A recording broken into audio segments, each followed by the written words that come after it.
All right. Hi, guys. Welcome back to the channel. So, we're going to be doing all signs, your next great love or your next soulmate, whichever way you want to put it. I thought your next great love was a good, title for this. We're going to be doing Aries all the way to Pisces.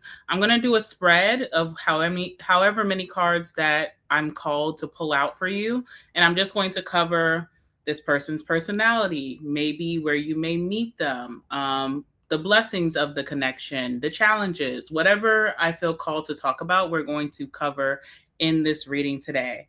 So this may be a little bit of a longer reading, but just sit back, enjoy, and once we get to your sign or even your placement, you definitely want to look at your rising, your sun, your moon. I would say Venus and even Mars energy as well, because Mars can talk about attraction in a like competitive way or like ego, confidence as well. So whichever placements you feel called to listen to today, then you do that. All right, so yeah, I'm going to get started. I'm going to say hi to those of you who are already in the chat. So hello, Luminescent Fortune. That's a really nice name. How are you? Hi, Makazik. Okay, sorry if I'm pronouncing that wrong. Hey, how are you? Thank you. Hi, Queen Star Libra. How are you doing? Hi, Jade. Hi, Kristen. How are you guys doing today? All right, so just everybody just chill out, sit back. We're going to go in order from Aries to Pisces. I'm not going to try to take up too much time, but I want to give every sign whatever comes to me in depth, okay? So yeah, let's get started. All right, so let's start with Aries. And guys, just work with me because I'm trying out a different background today and it's not my usual setup. So I have like a desk in front of me, but it's very like tiny and short. So just bear with me a little bit, okay? If y'all could see how I'm propping up the camera right now, it's not giving. But we're going to do the best that we can. All right, so this is for Aries and Aries placements. Let's talk about your next great love in life, the next person to come in that is your great love. By the way, this is a reading not only for singles, this is a reading for people who are in relationships too, who may feel like there's something else out there. So, I'm not trying to stir the pot, but just saying. Okay, Kristen said she is just snuggling in bed with her man and her fur babies. That sounds like a good life, okay? All right, let's see. For my Aries, tell me about my Aries and Aries placements, their next great love in life. This person who's coming in next, that is meant to be a soulmate. Tell me a little bit about the connection and this person as a whole. All right, first card coming out is the Seven of Swords.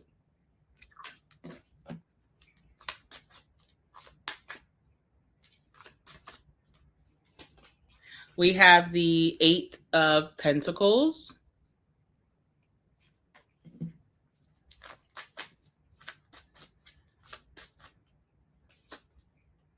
We have the Hermit.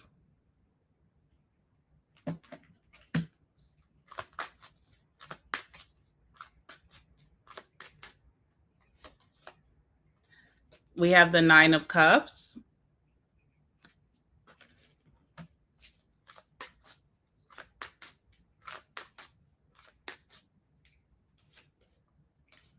Eight of Cups. And last card for my Aries and Aries placements in regards to their next great love. Let's see.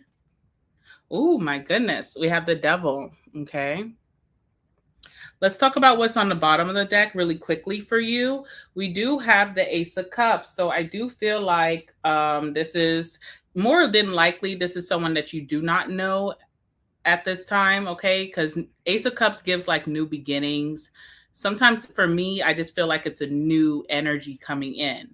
Now, if this is someone that you could reconcile with, it's almost like having a really beautiful fresh start, okay? So some of you, it could be that person. Some of you, it's someone completely, majority of you is going to be someone that is completely new.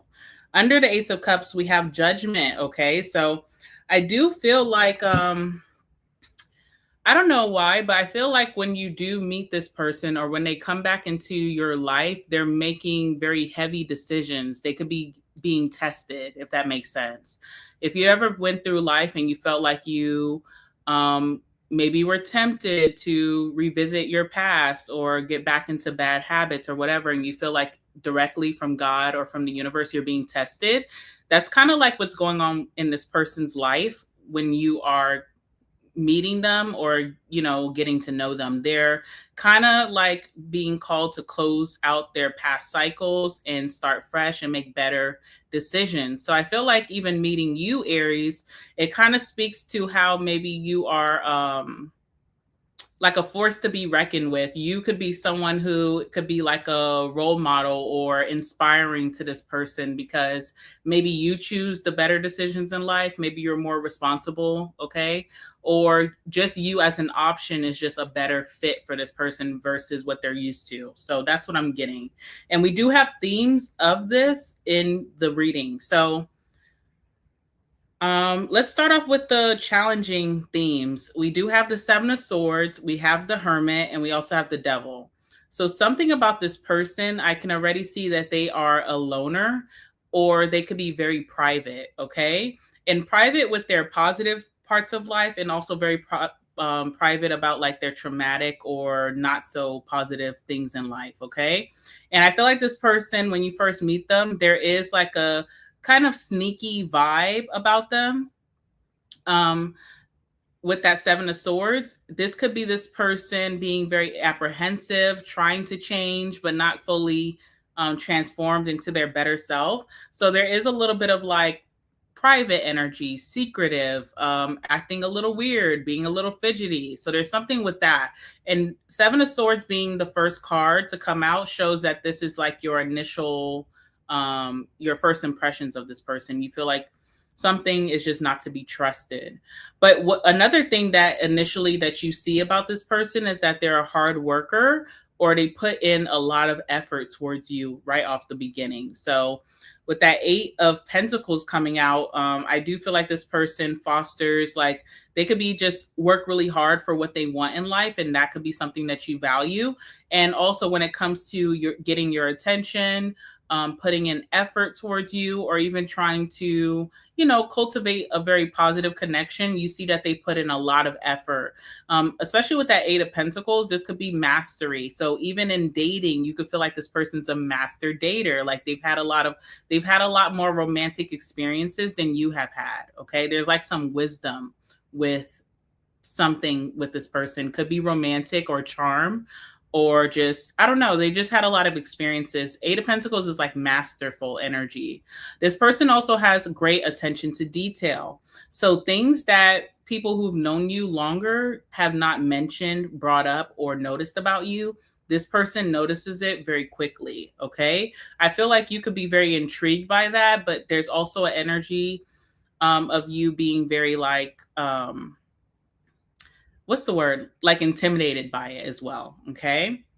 This person is going into hermit when they meet you, or they're in hermit mode. So very loner vibes, very quiet behind the scenes, not too flashy. I do feel like this person does have a flashy side because of the Nine of Cups, but I feel like when they meet you, very reserved. Okay. Like almost a little bit too reserved. And that hermit just is them trying to maybe find themselves, soul searching. Okay. Maybe someone went through a dark night of the soul. Maybe someone is learning new things about themselves and what they value in life. I feel like that hermit is a good card, even though does have some qualities that can be kind of antisocial. I feel like it's a positive card because it really talks about someone putting themselves first and soul searching. And I feel like, for this person to be their best self, that is good that they chose to go within versus coping other ways. Okay. Now, Nine of Cups is very beautiful for relationships and connections and finding true love, because it's that card of like having your true heart's desire. So this could be like your dream girl or your dream guy. So it's an ode to how you and this person are going to feel while getting to know each other. Like, this is meant to be. This is the person that I've been looking for. this is my dream person. And I think it goes deeper into your feelings, not initial appearance or presence, but like how you guys start to get very close throughout the connection. You start to feel like this is someone that you want to lock down and be with forever, and they feel the same towards you. So it's really nice. All right, so let's talk about the troublemaker out of the whole spread. We do have the devil. With that devil, I feel like very intoxicating relationship or connection. Very, you guys will be very obsessed with each other. Deep infatuation. And it could be mutual at the same time. It could be where someone is like, feeling it, and then the other person's super obsessed, and then it changes sometimes where like this person's feeling it and this person's super obsessed. So there's like that little bit of intoxication. There definitely can be toxic ways that you guys choose to deal with each other, especially when you guys are wanting to maybe argue, debate, or even fight. So I would look out for that. Sex is very intoxicating, okay? Sex could be something where you and this person really vibe out, because it almost feels like certain things that could be taboo, you and this person lean in towards. So there's no judgment like in the bedroom. And I don't know if a lot of people feel this way, but I feel like some of us feel this way, where sometimes where you're wanting to get down and dirty with someone, you really can't be your true self or ask for truly what you want. Or maybe feminines may feel that way. Maybe masculines too. I don't know. But with this person, Aries, I feel like whatever you bring up, they're down to try, and you as well. And I feel like there's also like a very fiery energy that comes from that. Okay. So yeah.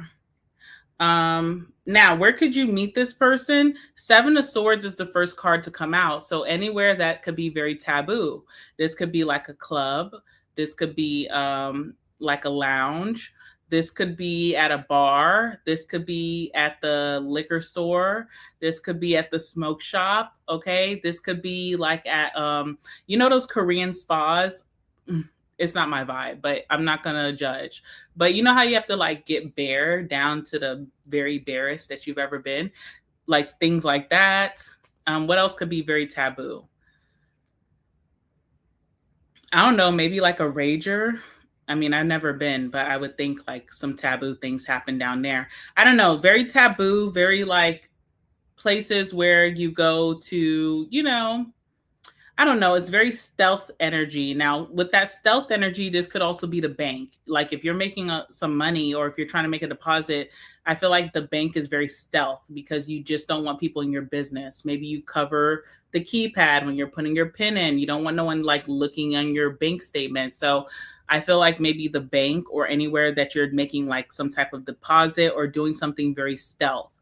This could also be the doctor's office, because I feel like, people go for different reasons, and people, or even the pharmacy, you're getting a prescription, not necessarily telling everyone around you like, hey, I just got a prescription for this. So I don't know, very taboo, stealth like places is where you could meet this person. And yeah, that's what I see. Now, depending on what you're wanting, if you're looking for adventure, I feel like you're going to have that with this person. Okay. If you're looking for love, I feel like it's going to be love, but it's very like, it's a very devoted and almost like super infatuated type of love. Okay. So nothing wrong with that, by the way, but it's a very devoted, like, like we're in this together, ride or die kind of vibe here. If you're wondering about this person's finances, I feel like this person is searching for some type of purpose when it comes to their career or business, because of that Hermit. And also that Eight of Cups can talk about departing from something that you're used to doing for money. But they're hard workers. So I feel like wherever this person lands, they will make them coins. And then what else do I want to talk about? If you're wondering about family, very private person. You may not really know much about this person's family or what their upbringing is. They may also just be very private, even in their own intimate family, where they don't hang out so much with their family. Very loner vibe. So just keep it that way. Socially, the same thing. And what else could we talk about? I think I'm gonna leave it there. Let's move on to Taurus. I don't want to elongate these readings, but I think we covered a lot here. All right. All right, so that was for Aries. Let's move on to Taurus and Taurus placements. All right. Let's see what we have for my Tauruses and Taurus placements. Give me some messages. Tell me about Taurus and Taurus placements' next great love, their next soulmate. What can you tell me about this connection?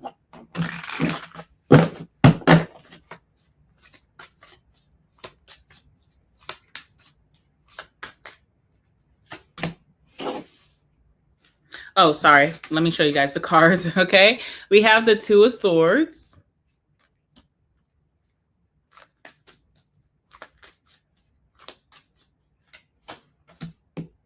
We have the King of Cups.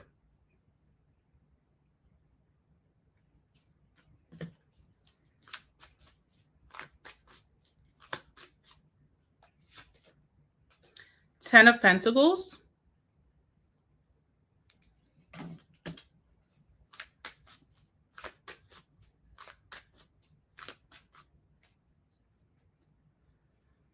We have I think this is the Nine of Wands. I think so. Yeah, Nine of Wands.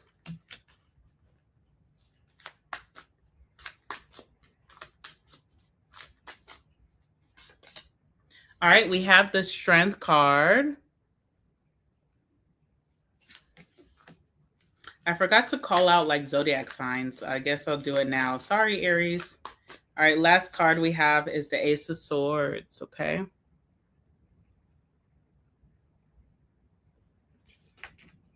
All right. Bottom of the deck, we have duality.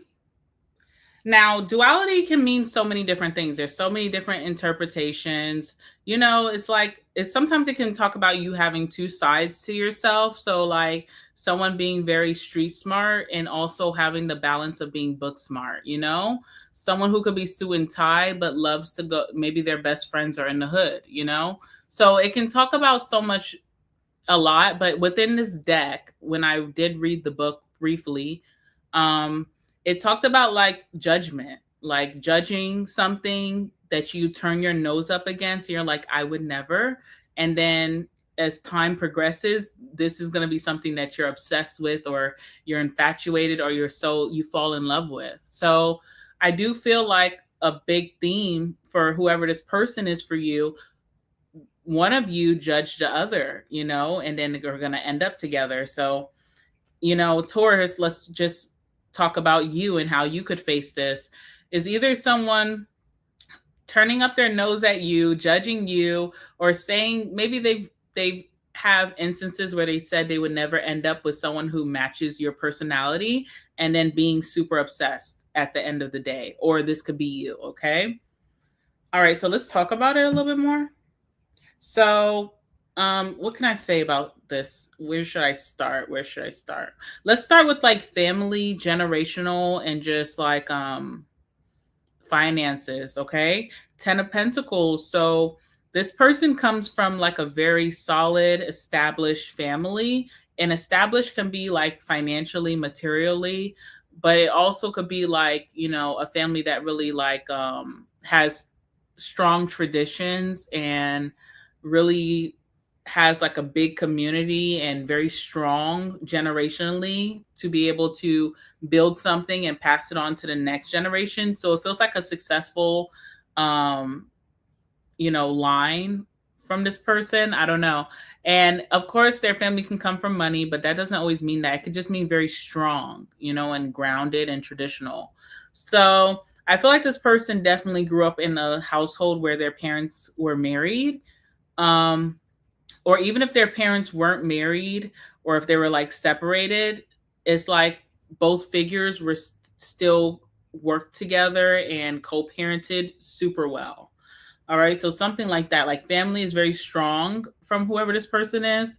I feel like this person has big financial goals in their life. I feel like they talk larger than life sometimes. Like when you first meet them, they talk very much like about their future self and they have high standards, and this is what I want and this is what I talk about. So at first it could feel very grandiose, like why is this person so cocky? But I think you will start to really lean into this person's, however they express themselves or how they talk, because it's like manifestation. Maybe this person talking highly about their future self really has helped them along life, and it's part of their manifestations here. So there's potential for whoever this person is for you guys to last all the way, like live out your whole lifeline with this person. There's also potential for you and this person to be like power couple, build a legacy together, have a super solid family together, whatever it may be. All right. So that's what I'm seeing with the 10 of Pentacles here. I also feel like this person invests a lot into relationships. So they are looking for the one. And even the person that came before you, they've invested a lot in this person. And even if those things fail, they don't start to close off. They still invest their all into their next. So when it comes to you, you're definitely not missing any benefits from this person. They're giving it all. This person also with the King of Cups is very loving, very, very loving, very nurturing. There's that masculine energy with the King of Cups, that this person has great emotional maturity. So if that's something that you are struggling with, or that you may feel like you haven't mastered that yet, you can learn a lot from this person. And I feel like they'll be able to work with you a little bit better than maybe other people. Okay. So that's nice. I see this person being a big romantic. I feel like holidays, especially love holidays like Valentine's Day, birthdays, anniversaries, are super important to this person with the King of Cups to the 10 of Pentacles, because it's like traditions of love or traditions of how you care about someone, how you nurture someone. That's super important. So like their family's birthdays are important to them, and especially that you show up and show support and follow that tradition. But also like anniversaries, your birthday, Valentine's Day, Christmas, whatever, you'll be doted on very heavily. So I think that's nice. When you first meet this person, there is this energy of indecision with the Two of Swords. I also feel like a lot of your friends or family will say that this person is not right for you based off of not even knowing them. So how do people do that? Sometimes it's like your friend is like, or your mom is like, that person's ugly. And you may not really feel that way. You may feel like, you know what?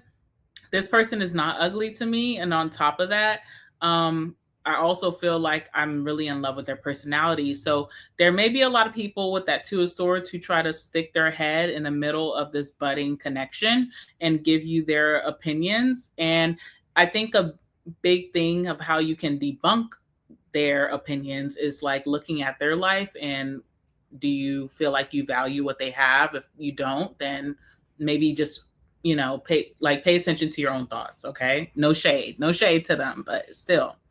All right. Also with the Two of Swords too, someone's very indecisive. So this could give Libra qualities, right? You may not like that this person just cannot like pick what they want. You guys can go out to eat, and it's like, what restaurant are we going to pick today? And you're like, you pick for once, and they just cannot do it. It's really hard for them to do. So I think that will get on your nerves. Indecision. This could be like what they wear, like their outfit that they're going to wear. I don't know, simple things. You may just feel like that's a little annoying. All right. At first, you see that, but it seems like you kind of get out of that towards the end. All right. Also, Strength card is really, really positive. Strength card talks about someone having great self-discipline, self-control, and this person's day-to-day routine, or what they get themselves involved with every day. You may see that they're just super disciplined by what they eat. Maybe there's someone who works out. Maybe when it comes to work, maybe when it comes to just their self-care routine, they're just super disciplined and on point with that. Strength card also is great in connections because it talks about someone who is faithful. So if that's like something that you've dealt with where you feel like you don't want to deal with that again, this person really has that down packed. And that could also be because they come from very traditional background. Okay. What else can I say about this person? Super intelligent with that Ace of Swords. Very, very intelligent, very intellectual. I feel like this person feeds your brain. So, like, if it's informing you about something that you weren't aware of, or if it's like adding on to something that you put out there in your knowledge and having something to back that up or add on to it, the facts, even their opinions, you really admire their opinions about things, like their judgment with that Ace of Swords. This person could be very honest as well. It could be a little honest, and there could be some times where they could be brutally honest, but if they are being brutal honest in any way, that it comes from love with that King of Cups. Yeah.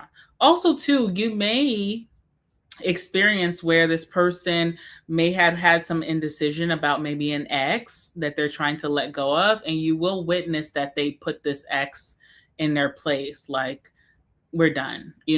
That's the Ace of Swords, especially with that Two of Swords. I feel like you will witness this person choosing you, prioritizing you, and sealing the deal, not leaving anything unsaid, not fluffing whatever happened in the past, like keeping it all the way real and setting maybe an X straight with that Ace of Swords. All right. Nine of Wands, I haven't talked about yet. So with the Nine of Wands, this is like when you're reaching your breaking point. When you meet this person, not at first when you meet them, because you may not think much of the connection, but as you get to know them, you're really probably in your head and thinking like, if this doesn't work out, I'm just going to be single for a long time. I'm just going to count out love. So this almost talks about you and this person reaching some type of breaking point when you guys meet each other and it all making sense. I feel like this person could have those same challenges or like upsets themselves. Like, if this doesn't work, I'm just going to focus on work and family. But there's also some type of breaking point here. I feel like this could be linked to either their finances, like maybe work or family, that this person holds back. They hold their tongue quite a bit, because it's like the 10 of Pentacles to the 9 of Wands to the Strength card. This person is very disciplined. They have a lot of self-control. They hold back maybe from saying certain things with that Ace of Swords. And there's like a breaking point. They're having like maybe some family issues, not speaking to an elder in a way that they feel like is disrespectful, but still not being heard, or like financially, career-wise, having it out with a boss or a coworker, or a company. And you're witnessing that. I feel like you will be able to help this person find their voice, okay? Because it feels like they are troubled by something here that's not getting better. And even if they're playing the bigger person, it's just not getting better. It just ends up getting worse. I feel like you help this person find their voice or like speak their truth, okay? Where could you meet this person? Okay, so I almost feel like you could be in line somewhere, all right? Because there's like indecision with this person. So, like, this could be at the grocery store, like maybe you're trying to get some produce and this person can't decide if they want the limes or the lemons. And you're like, I'm just trying to get the oranges. So, can you get out my way? Or this could be in line. If they're having indecision about something, this could be, I don't know, this could even be traffic as well. You know how people like hold up traffic and they just can't decide where they're going to go. I don't know. So there's something about indecision, and maybe you're frustrated with this person when this is happening. You're like, can you move? Can you hurry up? Can you make a decision? But the way that this person reacts to you is very compassionate, very nurturing. So you have like almost no choice but to like smile or be nice to them, because they're not coming back with the drama. So I just feel like it's a place where you see actively that this person is like stuck in their head, or they're indecisive, or they're just not taking action or making a move. They could be obstructing your way, or obstructing you from going on with your day in some way, that you speak up and like irritated, but their response is very natural, loving, apologetic, genuine, that kind of thing. Or they could even be complimenting you right back. So it's almost like, okay, let me not give this person a hard time. Finances. This person is going to do very well with their finances from the time that you meet them to their old age. They just are someone who understands building a legacy or building stability. They don't really like try to rush a process, and I feel like that's how they are blessed a lot in life. They always land on the better side by their patience and wisdom. Let me see what else. All right, sexually, Taurus, let's just talk about sex really quickly. I don't feel like this person is like your best knockout drag out. Like, I feel like you've definitely had better, but there may be something in you that just values everything else that this person comes with over the sex. And you can always teach this person something. I feel like this person is very loving, romantic. They don't really know how to bang it out, but I feel like their faithfulness to you and their love towards you makes up for that. So I don't feel like that's something that you're going to be like, it's a deal breaker. What else can I talk about here? I already talked about family. Social life. I feel like this person has a great social life. They have long life friends in their life, okay, that are not going nowhere. Really good people, tame people. And yeah, that's really what I'm seeing. I think that's all I have for you. Let's move on to gemstone. So those of you who are just coming in, hello and welcome. We're going to be moving on to Gemini. Alrighty. So tell me about Gemini and my Gemini placements, their next great love in life. Can you tell me anything about this person? Who is Gemini's next great love in life?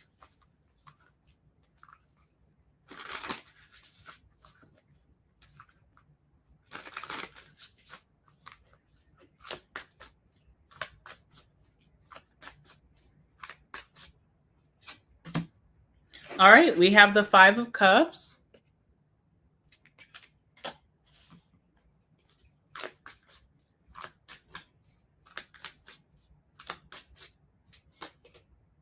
All right, we have duality coming out.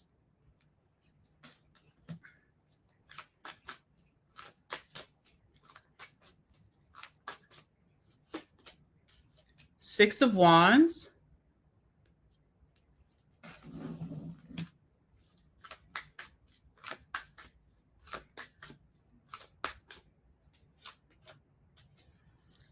King of Swords.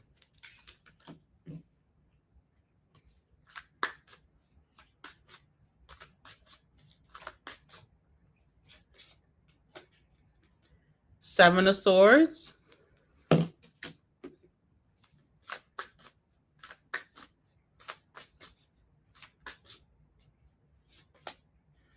right, Nine of Pentacles, okay?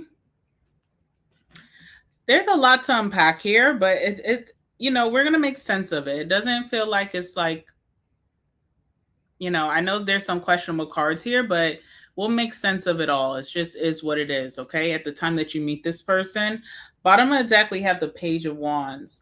Definitely feel like this person sparks curiosity out of you. I don't know what that means for you specifically, Gemini, but it's like you are just very curious to get to know this person, to unpack what's inside, you know, all of their traits and their likes and dislikes and their mannerisms and how they love. Most importantly, you have a deep curiosity about this person. You also have an energy of wanting to conquer this person. So this person must definitely feel like a mystery to you when you meet them, or they feel like a challenge that you are just like really interested in getting to know. Now, if that's not how you feel, this is definitely how this person is going to feel about you. Let me see what's under that. Okay. There's some cards here for this, you and this person. Where should I start? Let's start from the very beginning, like how you may meet this person.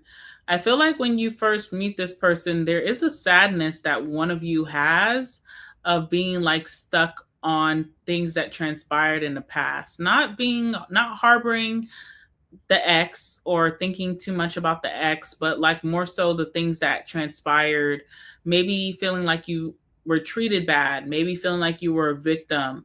There's that sadness inside, okay? So there's something interesting that when you meet this person, one of you is harboring a lot of sadness that is based off of the past.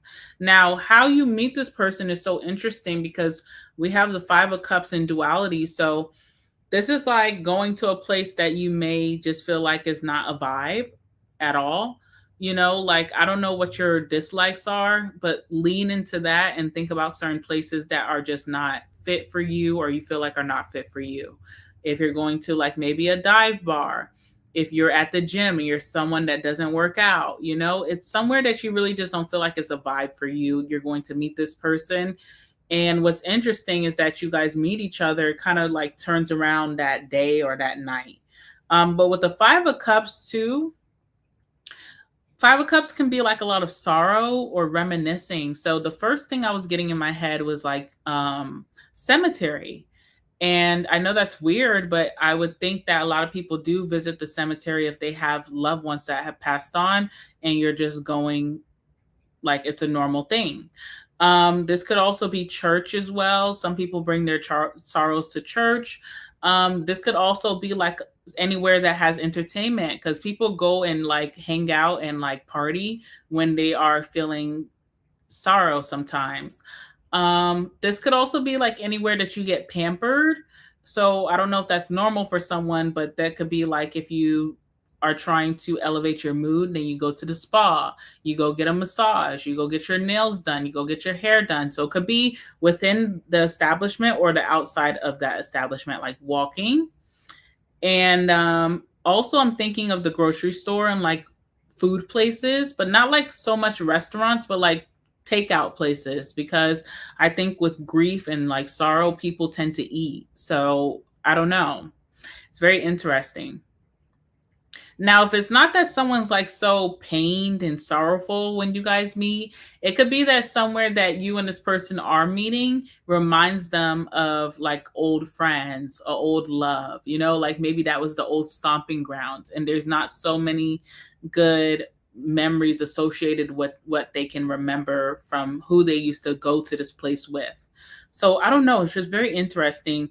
There's a lot of horizons here of how you could meet this person. With that duality, this is definitely like that judgment that you give to one another, feeling like this may not be my type, but then soon realizing that this is exactly my type. So there's that initial judgment. There is an energy of you being more in the spotlight with this person or getting recognized more when you're with this person, or something about like benefits of being with this person publicly, when it comes to your reputation, when it comes to your public image. I don't know what that's about. That can, you know, sometimes that comes from inside the house. So that could be like your mom, your dad really liking this person and you really didn't like them at first. And they're just like praising you that you met this person. This could be like their family that really puts you on a pedestal. You get a lot of public recognition there. This could also mean that you and this person do a lot on social media. Could be something together like content creation, or it could even be as simple as like posting pictures, okay? Just being very in the public eye, getting a lot of attention with you and this person. I also feel like this person's going to say something to you as if like you are their good luck charm, because they will associate like their life changing for the better and like maybe getting more reward in their life to when they met you. Okay. So there's a big thing there as well. I feel like this person's mystery, especially for whoever the masculine is in this situation, is the King of Swords and the Seven of Swords. There is like this deep mystery of some type of masculine.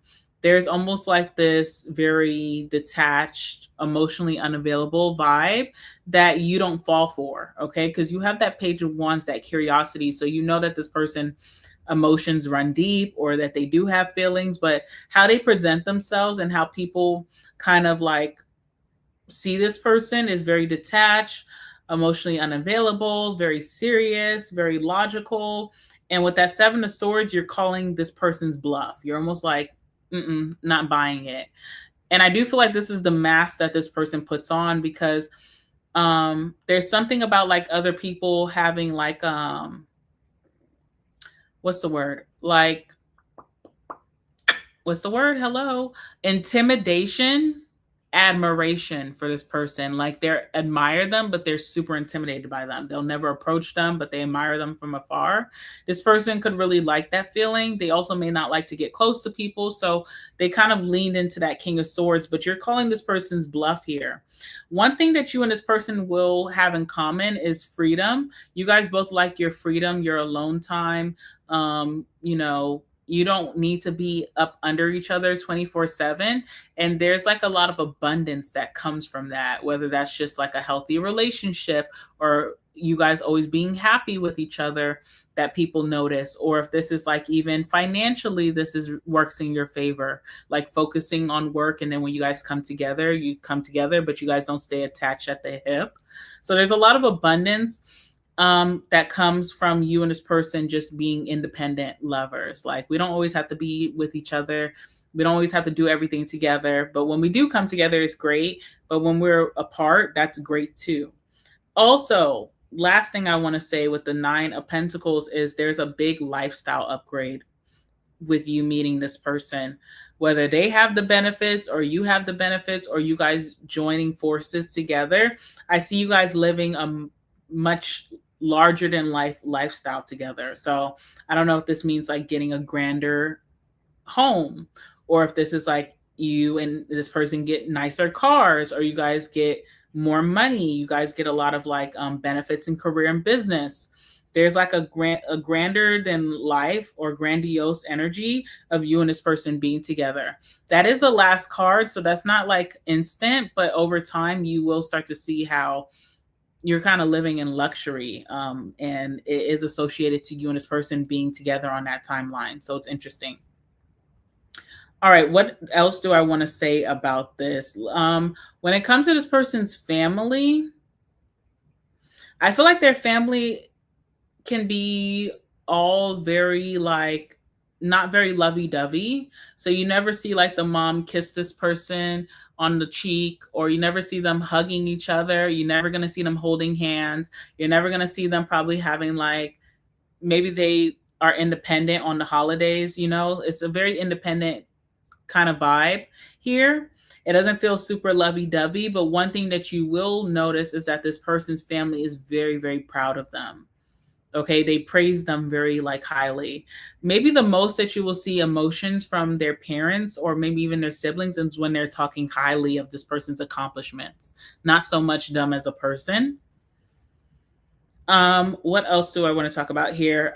Sexually, what can I say about sexually? I feel like sex will be good between you two, but it won't feel very like lovey-dovey, if that makes sense, you know? I'm not going to explain that.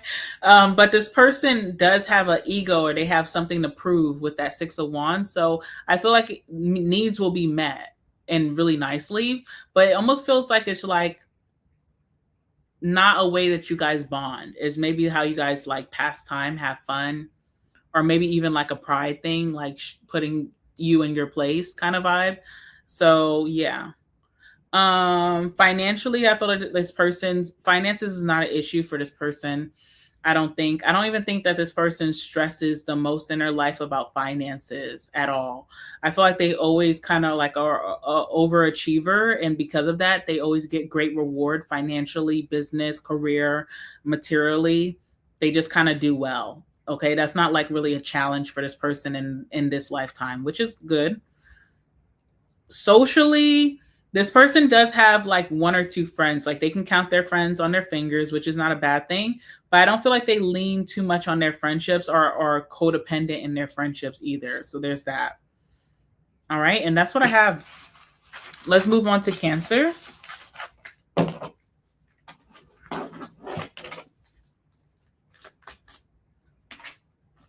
If you guys are watching with me, keeping me company, please make sure to like the video. It helps me out a lot, guys, and I appreciate it so much. All right, so we've done Aries, Taurus, and Gemini. We're now moving on to Cancer. I hope you guys are enjoying the read. Make sure to watch for your other placements, okay? Make sure to watch for your rising, sun, moon, Venus, and Mars. I think Mars is a good one. All right, let's see. For my Cancers and Cancer placements, what can you tell me about Cancer's next great love? Anything significant? Give me some messages.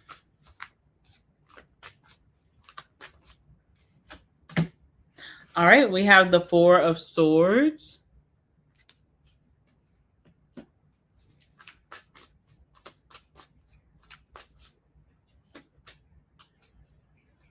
Nine of Cups.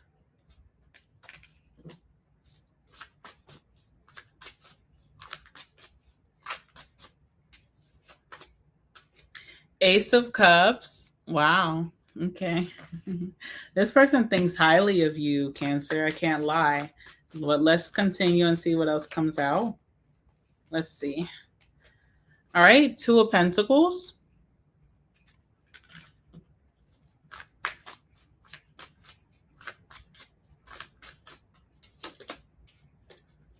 Four of Cups.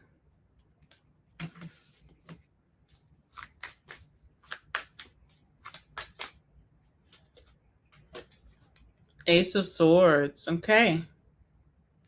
Bottom of the deck, really quickly, is the Death card. All right. So you and this person could be meeting during a time of deep transformation or a big ending in your life. So I don't know if this person left a certain industry or a certain career, or if they just went through a breakup, or you just went through a breakup. So there seems like a big ending that is for the better from when you and this person do meet each other or introduced to each other. And it feels like also a deep transformation. Someone is changing so much. It's almost like when you meet someone and you're like, well, don't get too used to this because I'm changing a lot and I'm evolving. So I may change a lot. So it's almost like you meet someone a certain way, but you're at an ending of something. And throughout the connection, you change so much. Your likes and dislikes may change. How you dress, how you carry yourself, how you talk may change. Your hobbies and interests change. So it's like a roller coaster, but it's the good kind of roller coaster because someone's turning or elevating into their best self. Okay. Alrighty. First and foremost, when you meet this person, they will feel like you are their dream person. Like you are the person that they've been hoping for, dreaming, manifesting. You check off so much on their list of wants and desires, and they may feel very lucky or like they just got super lucky by meeting you. Okay. Nine of Cups is like selfishly indulging in everything that you want, not leaving anything off, no expenses worried about. I'm getting whatever I want. And they feel like you come in that bundle. So this person really thinks really highly of you right initially, like right off the bat. They may start to tell people like Cancer is the one, period.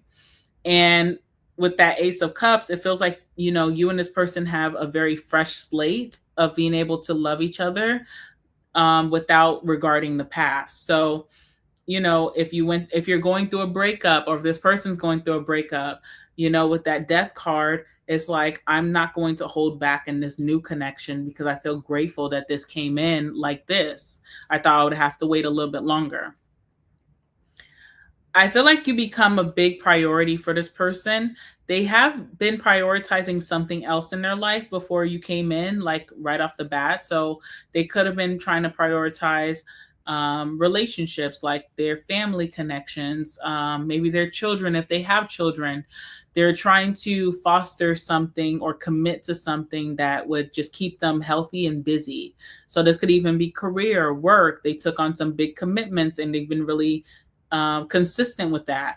But when you come in, they definitely don't want to compromise their true wish desires. So they're almost like with that Two of Pentacles, having to learn how to multitask two really great commitments without making either one feel less than.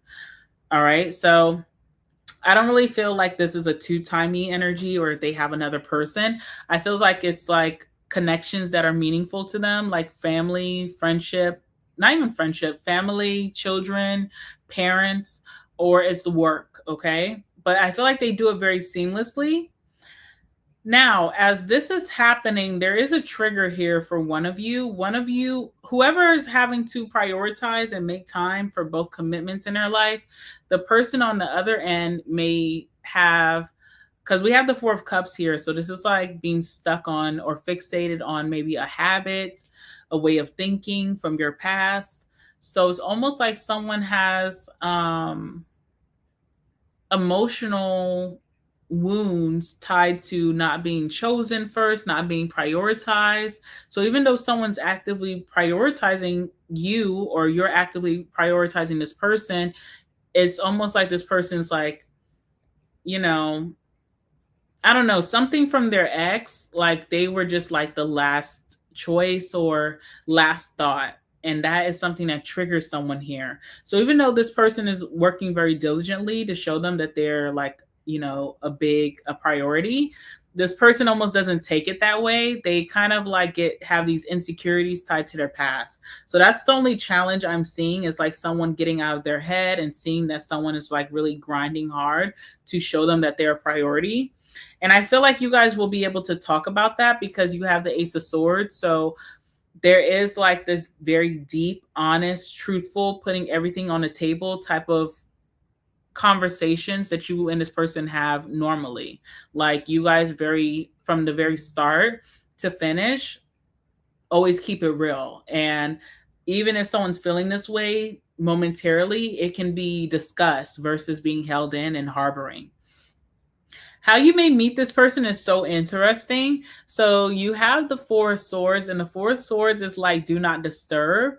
And so you would think about that like even like in a hotel when you put that on the doorknob. But I don't see you meeting this person in a hotel, but think about that energy is like, I kind of want to be left alone. And that's how you're meeting this person. So I do see something about like bathrooms, like leaving a bathroom or entering a bathroom. You and this person kind of like have that energy. This could also be with you being with certain people that you don't want in your business. So like being with a parent, being with a sibling, being with friends. Maybe you're just not wanting anyone to come and talk to you around your friends. It's almost like I would rather avoid you right now, but we got to make this moment last, right?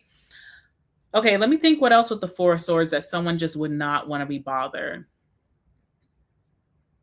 I don't know, maybe if you're just having like what they call a bad hair day, but it goes deeper than that. Like you just not looking your best and just wanting to like hide. You're just going into the grocery store or in the drugstore really quickly, just to pick up face wash or something.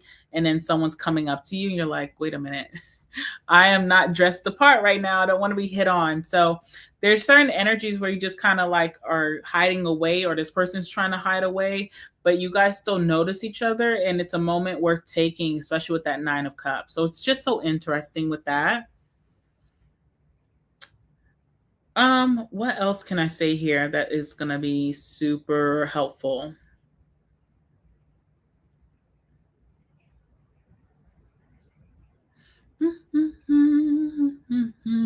Okay, one last thing before I get into like the basis and move on to Leo.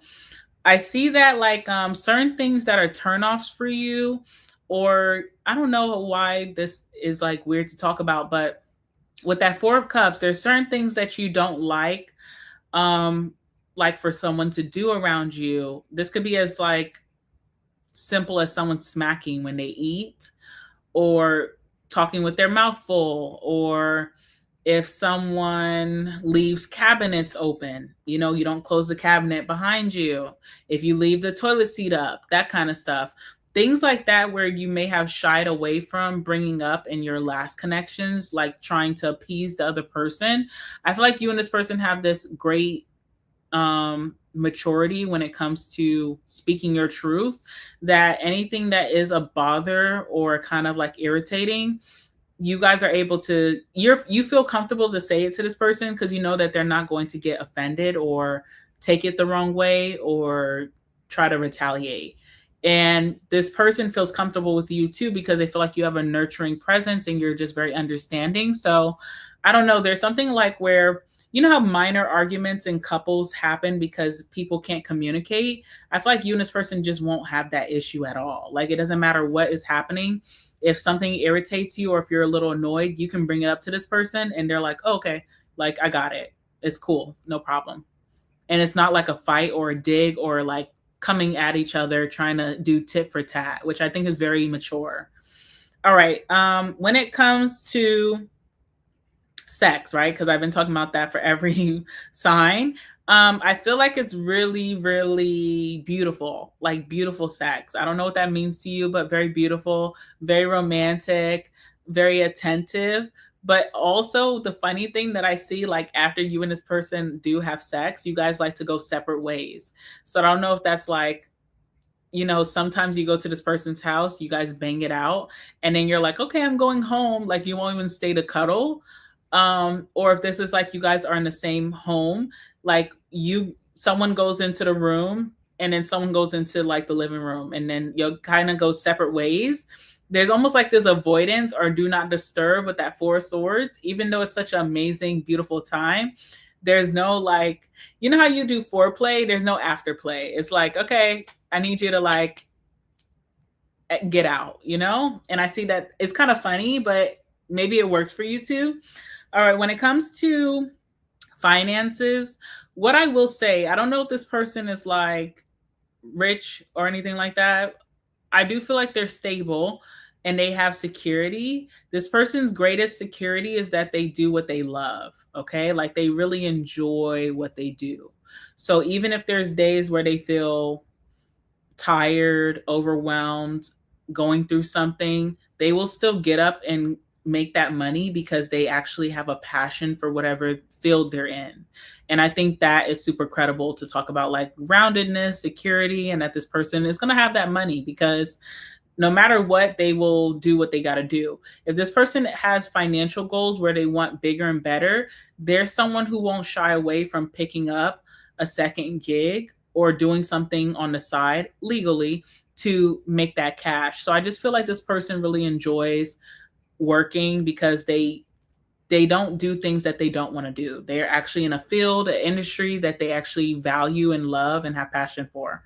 So there's an ode to that. When it comes to family, I feel like this person is like in lock with their family.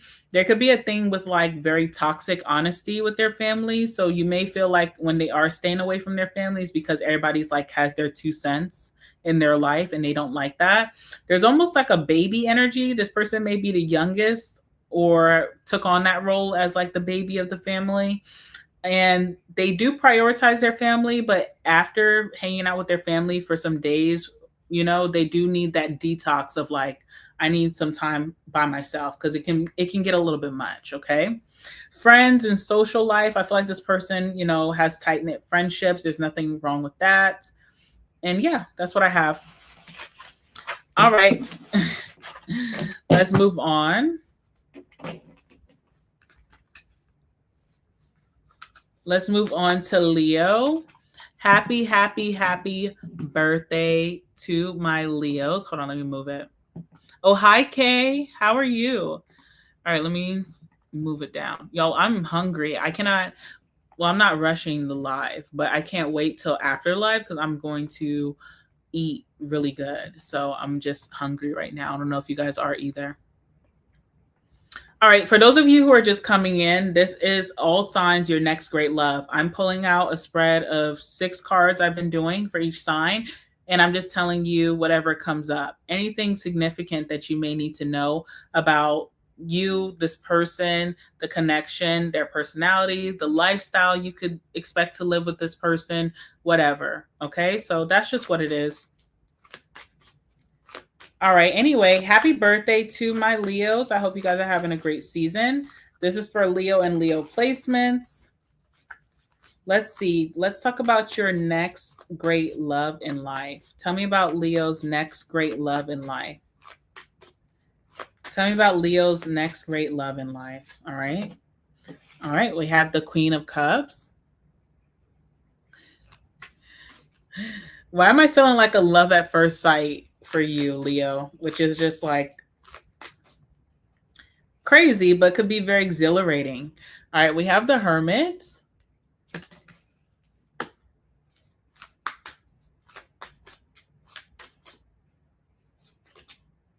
Seven of Swords. Seven of Swords has came out for 2 other signs today, so don't feel too bad about it. I mean, Seven of Swords is just, we'll talk about it in a second. Hold on, let me just continue. What else do we have here?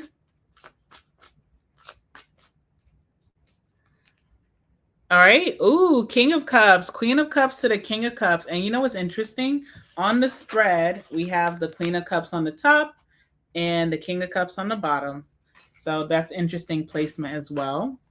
All right, let's see what else do we have here. Two more cards for my Leos. Oh, we have the Sun. I love that that came out during your reading, Leo. All right, and one last card for my Leo's next great love. What can you tell me? Page of Pentacles is very telling, okay, of the fears that some of you and or this person is going to have, and we'll talk about that. Bottom of the deck is the Empress. So no matter who you are, Leo, you will feel like this person is someone that the connection that you have with this person is something that you'll want to nurture, care for, that is sacred for you, and you also will see a lot of growth in the connection. It has a lot of room to grow. It's definitely new here with that Empress. You're birthing something new, but you'll have a lot of care and love for this person, and you're almost like want to nurture or baby the connection just for the successful outcome of the connection. You'll care about this person a lot, okay? And you'll care about the longevity of the connection a lot as well. All right. Also, Empress is wifey energy, so I definitely see marriage between you and this person. I also see you being put on a pedestal by this person with the Empress, okay? So they could really value like that you are the best option that has came into their life, and they'll want to lock it down. All right. I want to talk about the Seven of Swords. Let's just get that out of the way because it seems like the only negative card here. And when I pulled out the Seven of Swords, I did see on the bottom of the deck the Hierophant. So there's someone here who has a lot of trust issues or concerns. And especially when it comes to a traditional relationship like marriage or living together or introducing you to the family, like when it comes to that, someone has a lot of trust issues where they can be very wary on stepping into that area again. It's like I have to be sure. Now, with that coming out with the Hierophant on the bottom of the deck, it almost makes me feel like you or this person, whoever has the trust issues here, will try to move in this connection very unconventional, like maybe even throwing out there, open relationship, or I believe, people should just date. I believe people are single to married, that kind of thing. It's almost like someone's like pushing their fears onto someone else, and suggesting a lot of openness in the connection at first, okay? Because they did not trust the energy just yet. It takes time. So whoever is the more nervous one about stepping into this is definitely going to be throwing that out. I almost feel like it's the feminine because we do have the feminine right off the bat, Queen of Cups.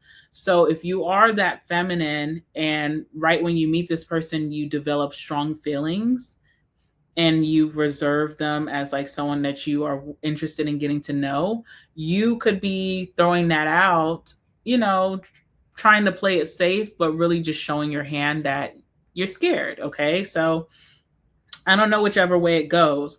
It's interesting too, because I see like when you meet this person, for my feminines, will be so emotionally like rattled, there's so much like love and longing and wanting. There's an energy of heavy attraction here. There's an energy of like I could be with that. But the Hermit right after, it's almost like you seal the deal when you guys meet that we're going to get to know each other and I'm interested, and then someone vanishes for a little bit, or someone ghosts, or someone doesn't respond when there's plans that are being made. Someone could flake, someone could show a deep inconsistency, and it's very telling of someone's trust issues and fears, okay? What's interesting is that from those fears and someone being inconsistent or flaky or just playing it safe, however they feel, this brings out a lot of emotion within the masculine.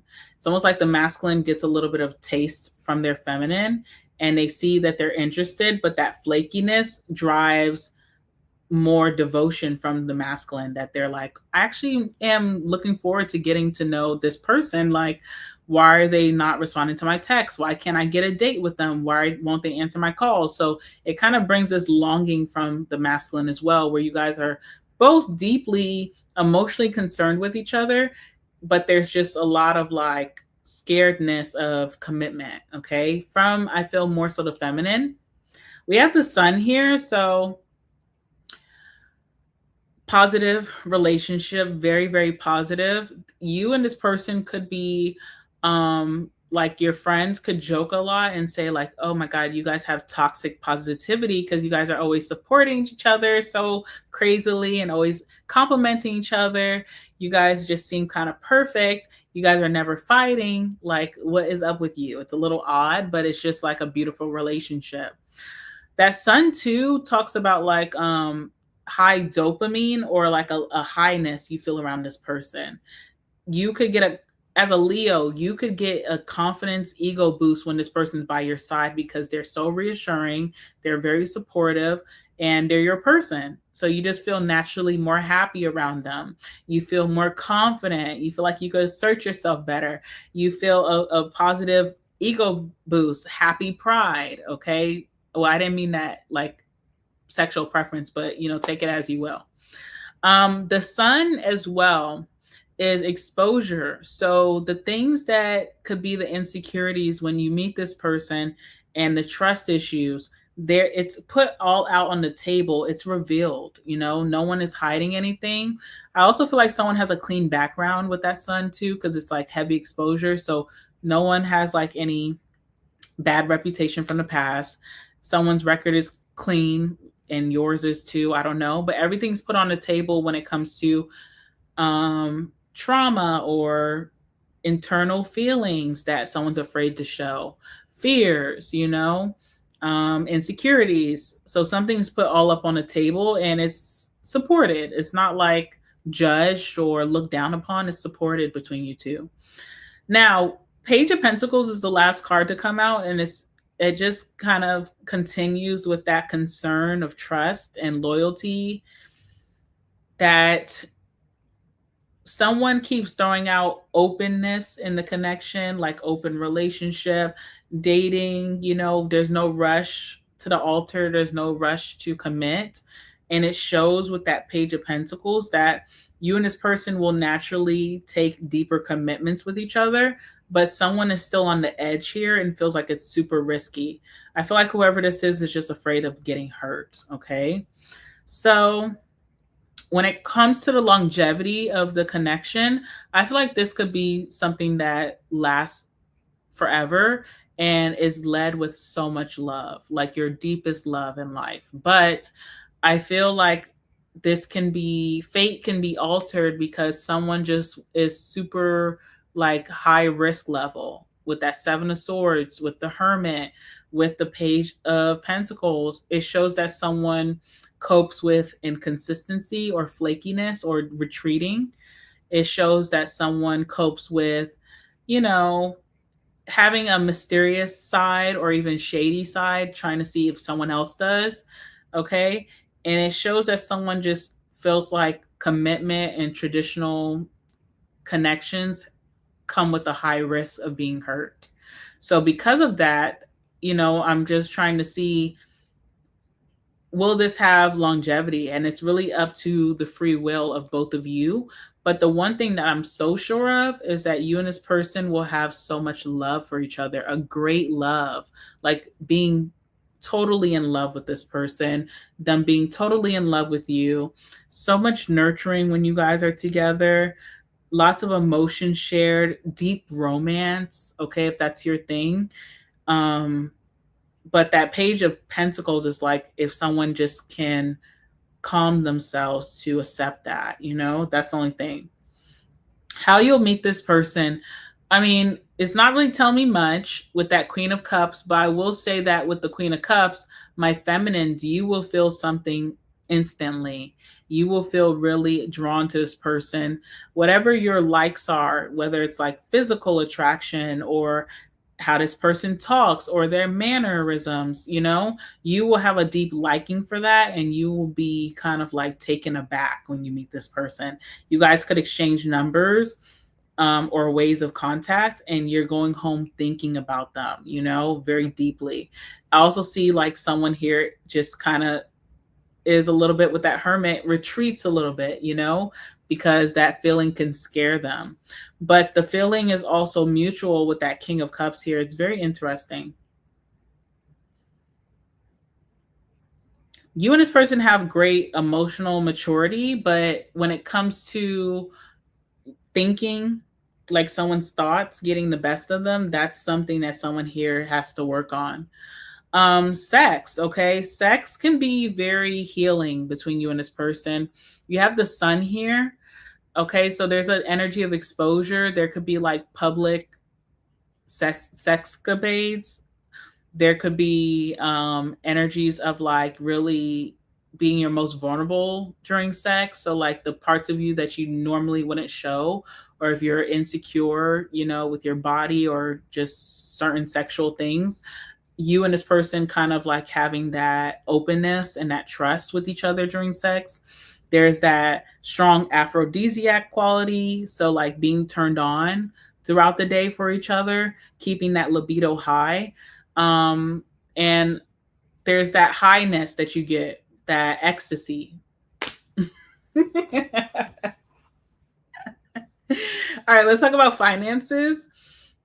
I feel like finances are good. There's not a big concern here when it comes to you and this person financially. I feel like you guys are stable, and there's other concerns in life, like maybe just happiness or healing, that kind of thing. I don't really see a problem with finances at all. Also, with that hermit, it's a big ode to how secure you guys are with your financial world, that you guys are even able to maybe even take a lot of time off from work if you needed it mentally, like a mental break. So you and this person do very well. There's a lot of abundance that follows you and this person. There's also a passion or a deep appreciation for your jobs, your industry, your businesses.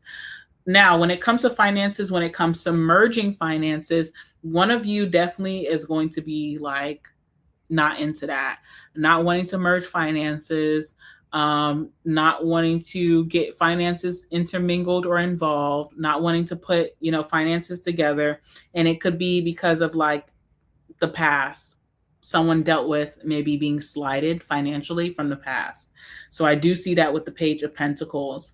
When it comes to family, there's a deep appreciation, devotion, and love for each other's families here. I feel like families will mingle very well. Like their family will love you, their family will love them. You guys do. There's a positive energy with families. There's no drama when you guys come together, but there is an energy of like being private or being reserved from family, not always having to be involved with every holiday, every outing, like taking time for yourselves. That's what I see. Friendships, I feel like whatever, there's not really anything saying about friendships or social life. You and this person will do a lot of things together out in the open. Also on social media could be a big thing as well. But other than that, friendships are probably just very normal. There's nothing really here. I mean, there could be trust issues within friendships, like feeling like if someone is fully supportive of me, are they talking behind my back about my relationship? Those kind of things. But it doesn't feel like it triggers you or this person at all. All right, so I'm going to leave it there for you, Leo. Let's move on to Virgo.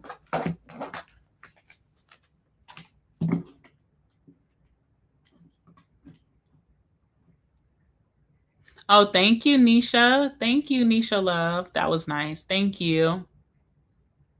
Thank you, Loving Life. Thank you. Thank you, guys. You guys are so nice. All right. Virgo. There we go. All right, so this one is for my Virgos. Let's see what we got for you, Virgo. Let me shuffle.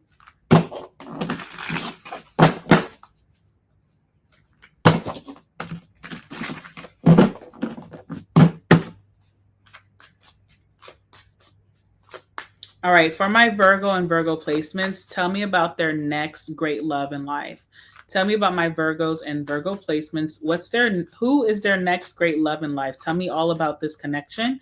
Anything significant. First card we have is a Two of Pentacles.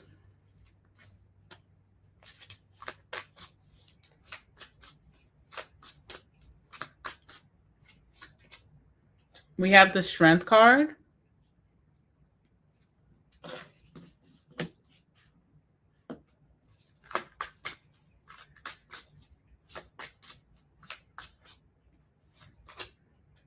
Wow.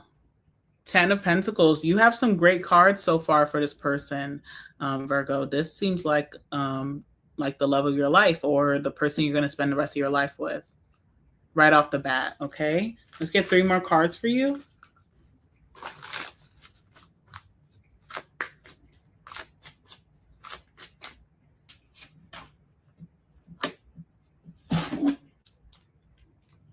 Hello? Hey, I'm recording. I'll call you after, okay? All right, bye.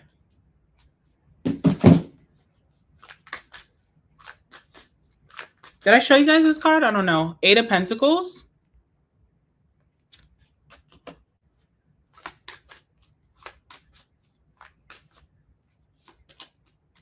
King of Cups. And one last card for my Virgos. Knight of Pentacles. Okay. Yeah, I feel like this is going to be your person, Virg.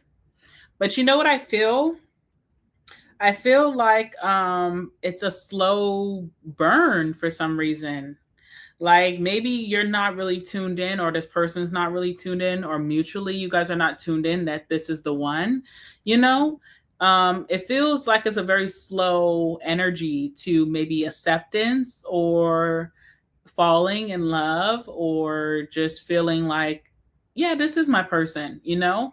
When you meet this person or when they meet you, there could be this energy of like, yeah, they're great, but I want to keep my options open, okay? There also could be an energy of dating someone and then meeting this person and prioritizing the person that is already in your life more than this person, just because of the commitment that you already have with that person and the investment and just the familiarity. But I feel like this person will trump all. All right.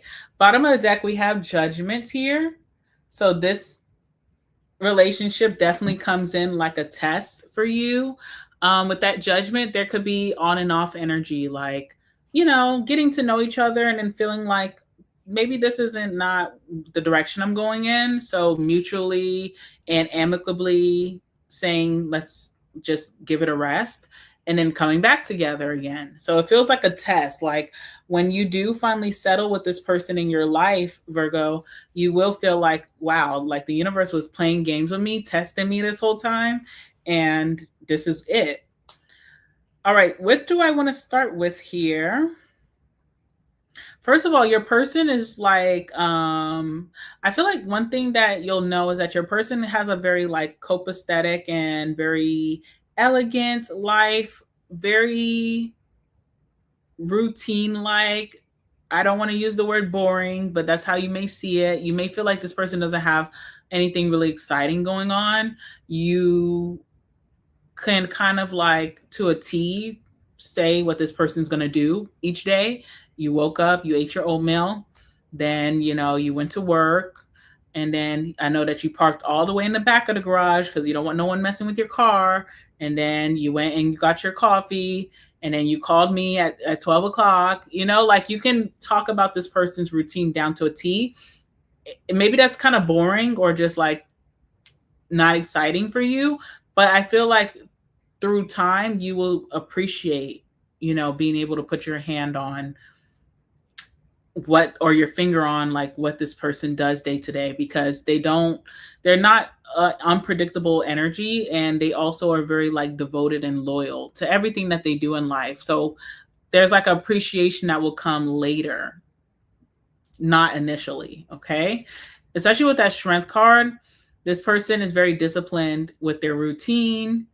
you know, their hobbies, their interests, what they eat, how they wash their face, what days they go and hang out with their mom, you know, very routine, okay? Also, straight edge energy. I got that right away. I feel like your person is like not much of a vice type of person.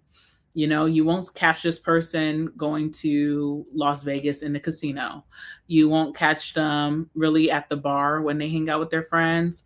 They could drink, but they mainly might drink to like appease you, but not really because they want it or desire it. They definitely are not like a smoker or anything like that. I just get a very straight edge personality with the strength card. This also talks about someone just being very loyal and faithful to you. So that's a good thing as well. Okay, 10 of Pentacles. This person could have money. I feel like out of all the readings I did today, I feel like your person does have wealth. And I feel that way also because the strength card, like just super disciplined. I feel like this person, even when they graduated high school, like they knew they were going to go to college or university, they stuck it through, they graduated, they got a job.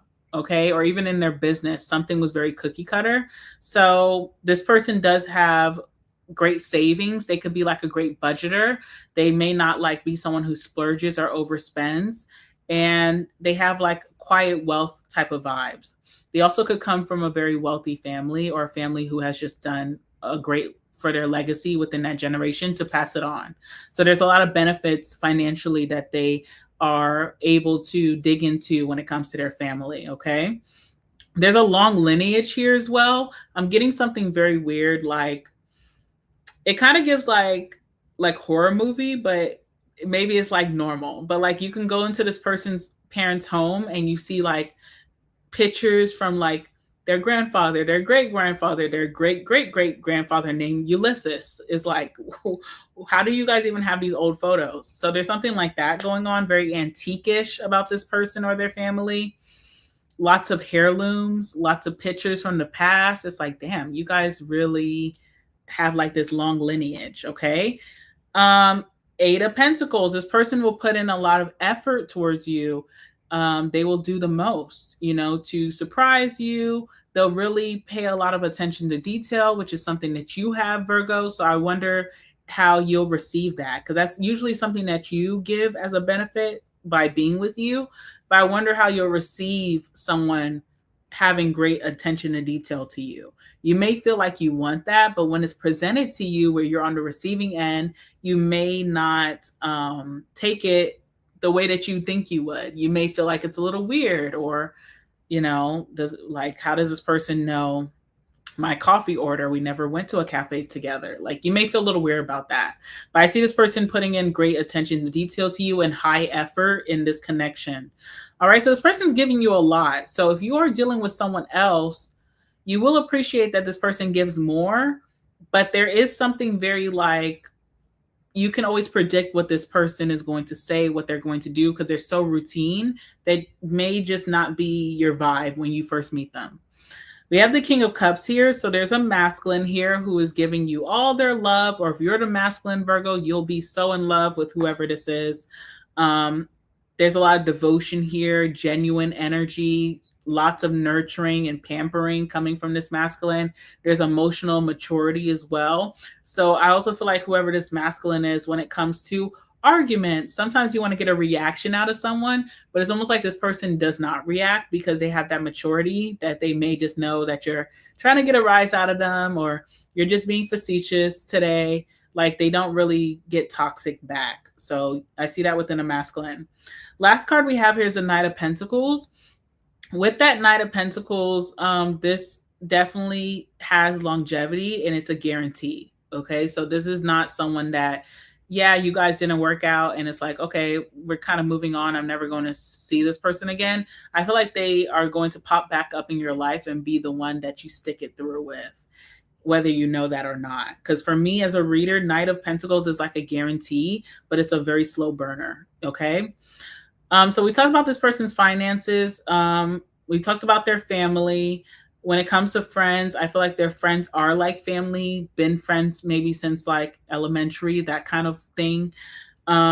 when it comes to sex, all right? Now, dates, nice dates, lots of attention to detail, luxury, and lots of romance. But when it comes to sex, right? Just very routine. So don't expect like don't expect anything like surprising to happen, because this person doesn't really plan for surprises sexually. They just kind of do what works and what's efficient for them. Okay. So that's what I see. But I do feel like this is a great person. This person will do a lot of right things, you know? And if you do not see that in the beginning, it's almost like you can't miss this person, because they'll be back around. Even if you do decide to pick someone else over them, they'll be back in your life. It's a very grounded, like a tree, not going anywhere. So it's interesting. Maybe you and this person will make friends before love. Like you'll try to friend zone them, and then they just end up being your husband or your wife, and a very good person, very solid individual. So I like this person. I just feel like they could be a little bit more exciting or give a little bit more pizzazz, but I feel like their qualities trump a lot of other people's qualities out here in this world, which is like a God given. So I like them. All right, moving on. Moving on.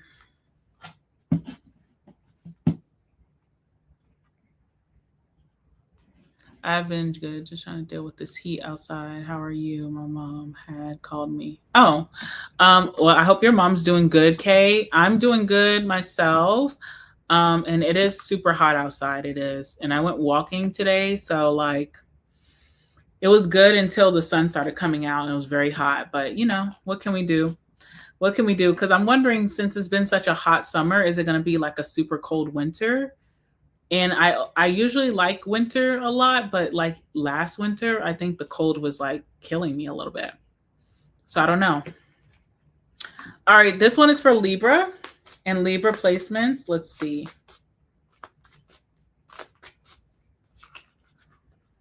Libra and Libra placements. What can you tell me, Spirit, about Libra's next great love in life? What can you tell me about Libra's next great love in life? Give me some messages. What can you tell me about Libra's next great love in life?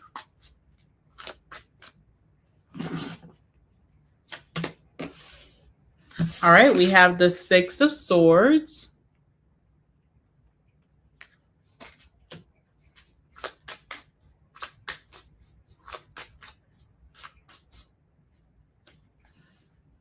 We have the Three of Pentacles.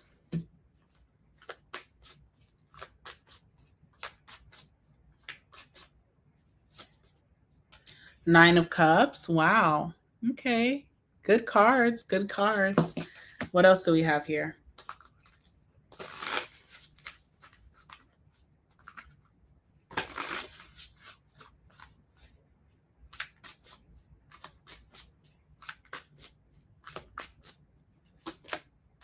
We have the Moon.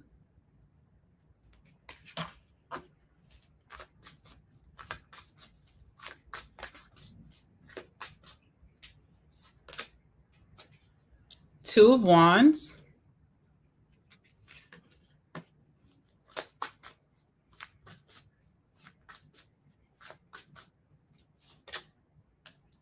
And the King of Swords. Oh my goodness. What an interesting duo you and this person are. But obviously you guys are a match or something, especially with that Three of Pentacles that we'll talk about in just a second.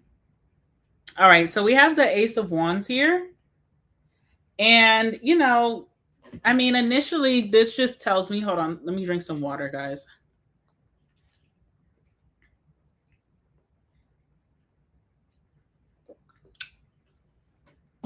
All right, excuse me. Initially, this just tells me that this is a very hot and steamy first encounter between you and this person. I mean, what can I say?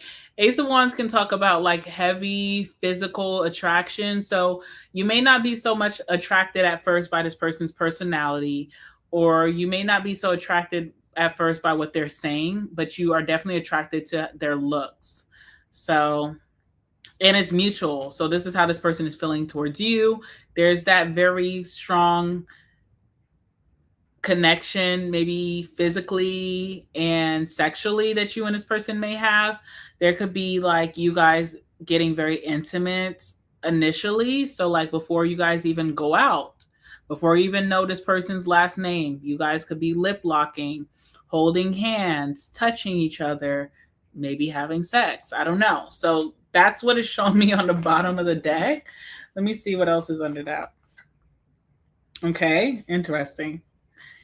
I do see like the first encounter between you and this person, because it was so like sexy or hot and heavy. Someone here is regretting that. Like, maybe they feel like they should have took things slower with you, or you feel like you should have took things slower with this person. So it's interesting. Initially, when you first meet this person, we have the Six of Swords. So one of you is like transitioning into your better self, leaving behind something from the past, whether it's like old ways of thinking, self-limiting beliefs, or it's a old situationship or a toxic relationship, or it's drama. Someone is actively leaving that and pursuing a much happier and healthier life. The Six of Swords is interesting because usually this can make it super difficult for someone to be pursuing love or a commitment, because with the Six of Swords, you're bound to like fall and then have to dust yourself off and get back up. So you're bound to make mistakes, but in those mistakes, you have those regrets and feel like, I'm really done with this. And then you get back up and you succeed.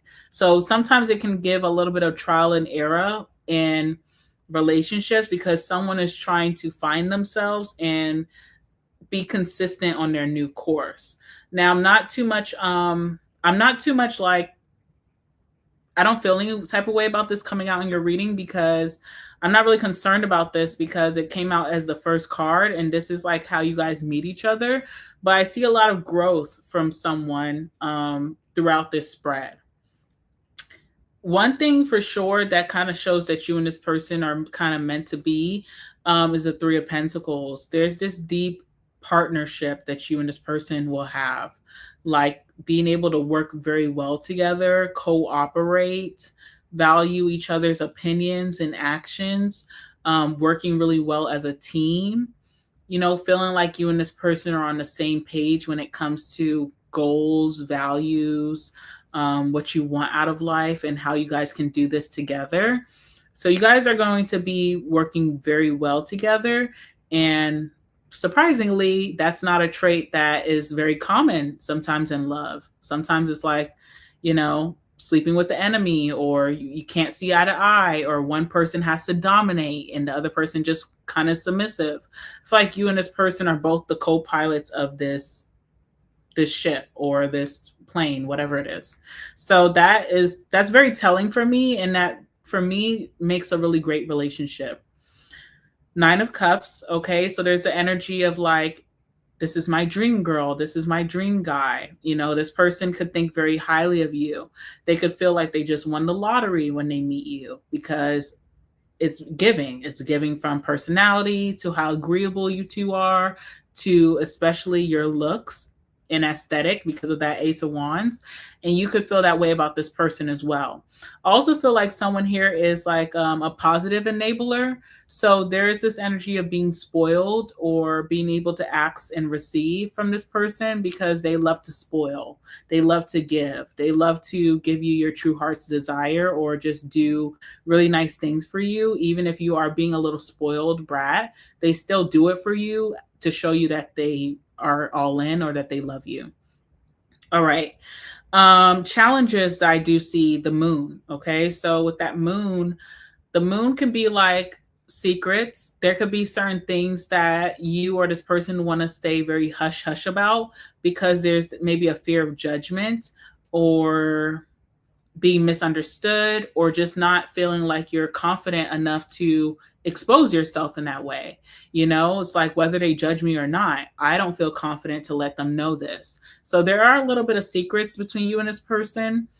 Could be secrets also about, so the Two of Wands. maybe just like there could be someone here who has struggled in the past to like stay consistent.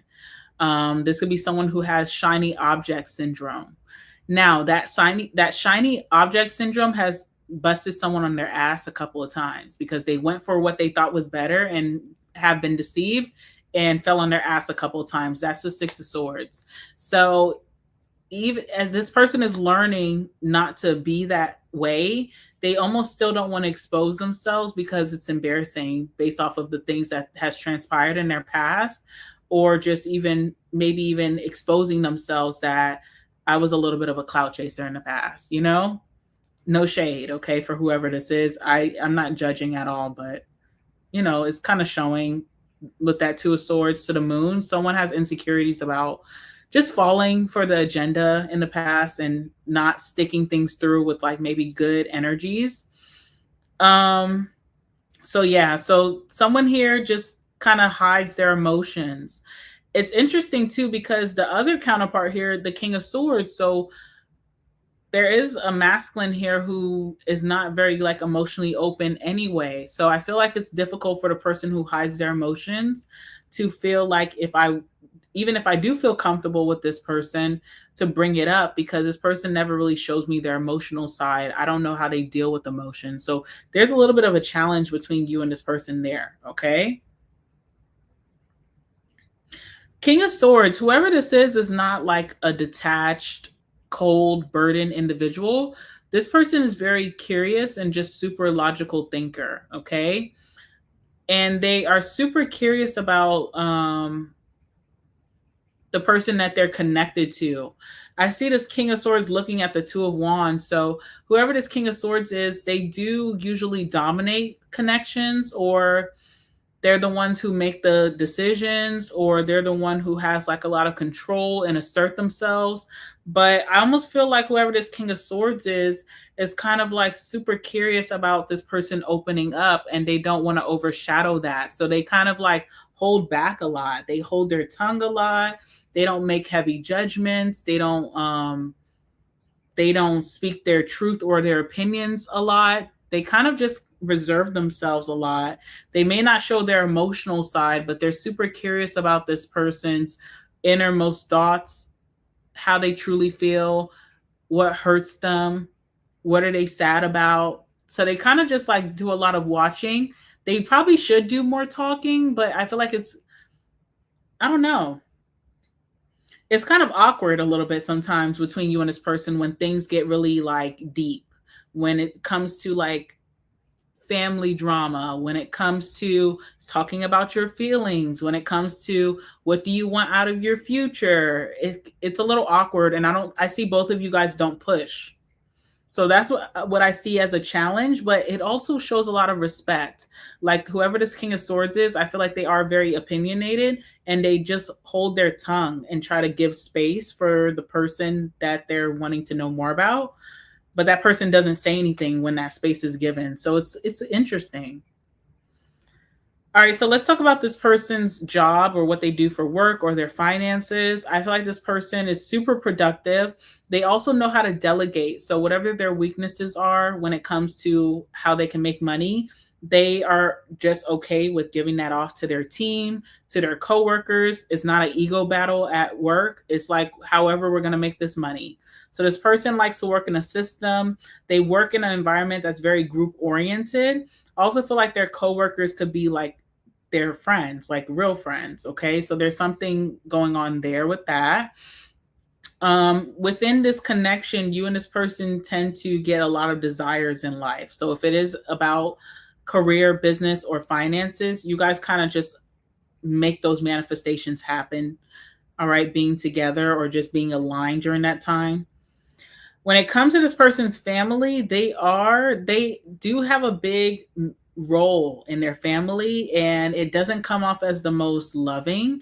And I feel like it's kind of like they get that trait from someone who is either, I don't know, either this person took a backwards role, like maybe their health is declining, or they've already passed on, or they're absentee. This person takes on a big like patriarch or matriarch role in their family life that makes them a little bit more detached, because they have to be like the one who makes the heavy decisions. They have to be the one to make the judgments, you know?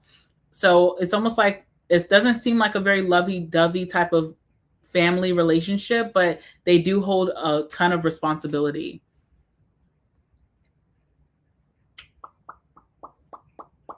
One of you doesn't have friends, okay? But there's nothing wrong with that. So how I'll tell you this is like, obviously the King of Swords, you know, may just not have really close-knit relationships, friend relationships. And then the Six of Swords is someone who's leaving the past behind. So there could be a lot of pain or hurts from past relationships that this person is just trying to put past them and move forward. So I feel like one of you just doesn't have a ton of friends, and it's not a big deal. You know, it's not like telling of someone's personality. It's just like, this is where I am in life and I don't have a lot of friends. All right. Sexually, Ace of Wands. The best sex that you guys will have is when you guys first meet each other. Once those emotions and that love and adoration for each other kind of comes in, you guys get in your heads, okay? And you guys don't perform your best. So I feel like in the beginning is when it was like hot, crazy, exciting sex. As you guys start to like fall for each other more, you guys get too much in your heads and like trying to be Mr. and Mrs. Perfect, or, you know, thinking too much about it without really having fun. So I don't feel like that's something that could be long term, that could be evaluated and worked on, but it's funny. All right, so that's what I have for you, Libra. Let's move on to Scorpio.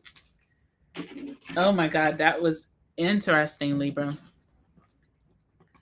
All right, let's move on to Scorpio. Hi, Bleeding Roses. How are you? Oh my God, Kay. Yes, I think about climate change not too much. I've tried not to like obsess over things like I could in the past, but I do think about it a lot. And I'm like, what is going to happen? Like, are we just going to evolve and just get acclimated to that weather? Or like, is it going to be something crazy? I don't know. But I try not to think about that too much. Just try to live my life. All right, so this is for my Scorpios and Scorpio placements. Let's talk about your next great love in life. What can you expect out of this energy, this person? Let's see what comes out for you.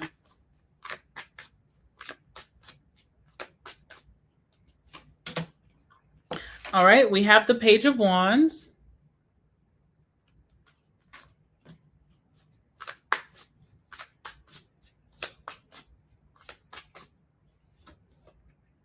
Oh my goodness. 10 of Cups.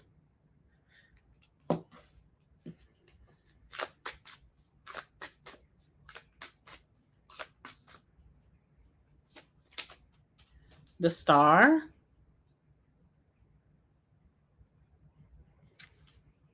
Wow. Okay, Scorpio. Let's see what else comes out.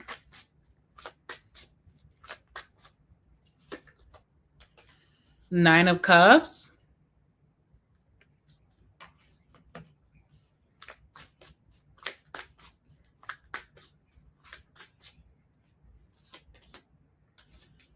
Three of Swords.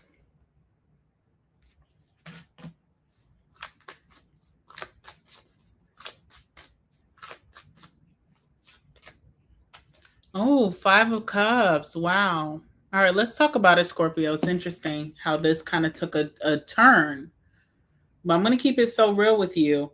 All right. Bottom of the deck is the Nine of Swords. There is a lot of anxieties around this connection. I think for both you and this person together, like in both having a lot of overthinking or anxieties as this connection progresses, not in the very beginning, but as things get very deep. And I see things getting super deep between you and this person. And it's interesting because I'm wondering, like, what does the Nine of Swords have to do with the two last cards, the Three of Swords and the Four of Cups? So I'm going to save that for last, but I'm going to really tell a story here. First and foremost, Page of Wands. When you meet this person, there's this very deep interest of getting to know each other. There's an energy of wondering, like, what are they into? What's their hobbies, their interests? What is their family like? What is their friends like? What trips could we take together? I wonder if this person likes to travel. I wonder if they like, certain foods that I like wanting to do a lot of experiences with this person to get to know them, wanting to go into like a more adventurous spirit, trying new things together. There's a deep curiosity and interest here. There's also an energy of like conquering each other. So, like, kind of like, that Wands energy is always Christopher Columbus energy for me. So it's almost like, stamping your name on someone, reserving someone, and saying, that's mine. Okay. And I'm going to conquer that. And that will be mine. That will be my man. That will be my girl, whatever. Okay. So I just feel like you and this person kind of have this special reservation for each other right off the bat. So much attraction physically, but also attraction for like, I wonder what we could get into with each other. And then saying, that's mine. Okay. So, yeah, big reservations when you guys first meet each other. You guys jump from that to this deep fairy tale like romance, 10 of Cups. And it starts very instantly. So I see you guys saying, I love you, like very early on to each other, but meaning it, like so much meaning behind it, so much purpose and passion behind that. I feel like this feels very fairy tale like you met the one.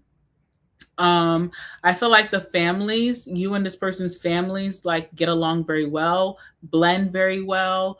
A lot of acceptance and support from each other's friends and families. So it just feels very meant to be, very like fairy tale ending. This is the start of my new big beautiful life. Okay, blended families, even so if someone has children, their children will adore you, or vice versa. Or if it's their family or friends, there's a lot of adoration on both sides, and just a lot of support and belief and love being thrown upon you and this person. Star. With that star, I do feel like some of the interests that you and this person may have are linked to philanthropy. So, like giving back to people in need or the less fortunate, or just working towards a very big cause, could be a deep interest that you and this person love to do together. There may be an energy of desired fame or publicity that you guys have that desire for, but also will accomplish together. Okay, almost feeling like casting call energy. So those of you who are like actors or models, like kind of you and this person share that energy. There's a deep energy of healing. So if you and this person both have wounds from childhood, from past relationships, there's this interest of like, not only let's make sure that we're healing for each other, but healing together. Like, I'll take you to your therapy appointment. I'll sit with you.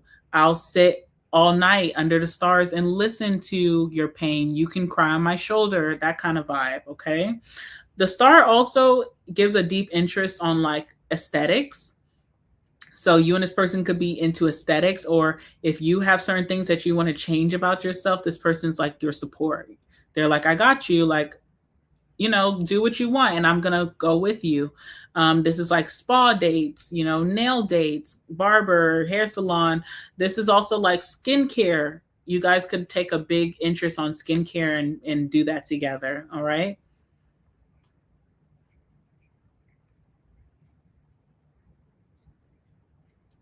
I want to say one more thing about the star baptism. Okay. Something about someone's baptism or being baptized in their adult life could be like a big a monumental moment for you and this person.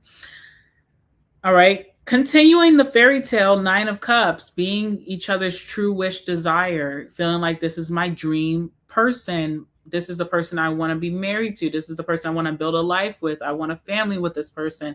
I feel like I got super lucky meeting this person. They have everything that I want and desire and need in a connection. All right. So also being very spoiled. I see both of you spoiling each other. So whichever ways that you guys can kind of appease each other, I see you guys lean into.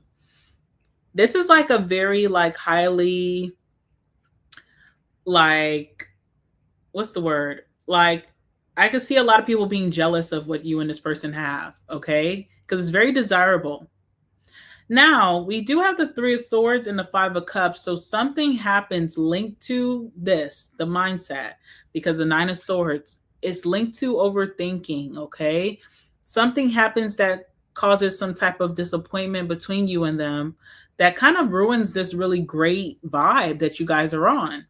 And then even deeper than that, it's like whoever is being hurt here could be standing on business without really reflecting and seeing where did this stem from. And they put themselves into the 5 of Cups of like being stuck on that because it was such a big deal. I want to see what the 3 of Swords is to give you guys a deeper clue here.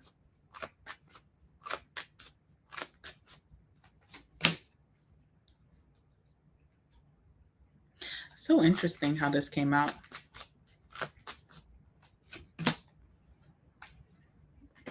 Okay. I don't know. We have the King of Cups here and we have Wu Wei. Wu Wei is the energy of like not trying to control something, an outcome, not trying to control how a relationship moves forward, not trying to control a person, letting things happen naturally. So if someone's in their head, right? Like maybe one of you is wanting a certain actions from someone romantically or something to do with how much they value you, love you with that King of Cups, and someone is not moving on someone's time, that can bring in a disappointment, right? Like for example, maybe it's a birthday and there's someone desiring, they're like, I have to get pink roses on my birthday because it means something for me. It talks about this new life that I'm moving into, and pink is the energy of love, and I need to have pink roses, right? And then someone shows up with like some baby breath. Like that's so disappointing. And I'm not saying that's like, that sounds dumb, right? But I'm just saying like, it's like someone had some high expectations for someone, but they were trying to control what's happening versus just letting this person be, because even them not showing up with these pink roses, there could be something down the line that shows even deeper their devotion to you and their care for you. So it feels like it was like overthinking of what you or what this person felt like should happen between you two, and it didn't happen, and they kind of like heart is broken, maybe like an anniversary comes up and it's like, I need a ring, I want that ring on this day, this is the perfect day for this to go down, and it doesn't happen. So after that, you're like, you know what, I deserve better, F that, I'm not going to deal with this person anymore, they should have knew better, how could they embarrass me like that, because I really put high hopes onto this. It's like, okay, maybe you're overthinking it. Second, maybe you are trying to control this situation instead of giving trust to your partner and letting them show you the way that they value you. So it just feels like it's a misunderstanding. And it's so interesting that the King of Cups comes out, because I feel like someone is expecting deep devotion from their partner with that King of Cups. And what they do have that they may be overlooking because of a disappointment is that this person does have deep devotion towards them, but maybe they just couldn't meet their standards on that particular night, evening, day, afternoon, whatever it is. So it feels like it's just, kind of like a misunderstanding. And then whoever is taking this to heart, they're not taking it to heart because they were disappointed that this person didn't show up for them in some way. They're taking it to heart because they try to control the situation so much that it's such a disappointment. It didn't go the way that they expected. Okay. And that is the 5 of Cups here. So this is almost like a warning, not only for you, Scorpio, but for whoever this person is, not to break their own heart. Like, don't blame it on the other person. Don't break your own heart by just maybe having these super high expectations. And if someone can't meet it, then the whole world is coming to a crumble.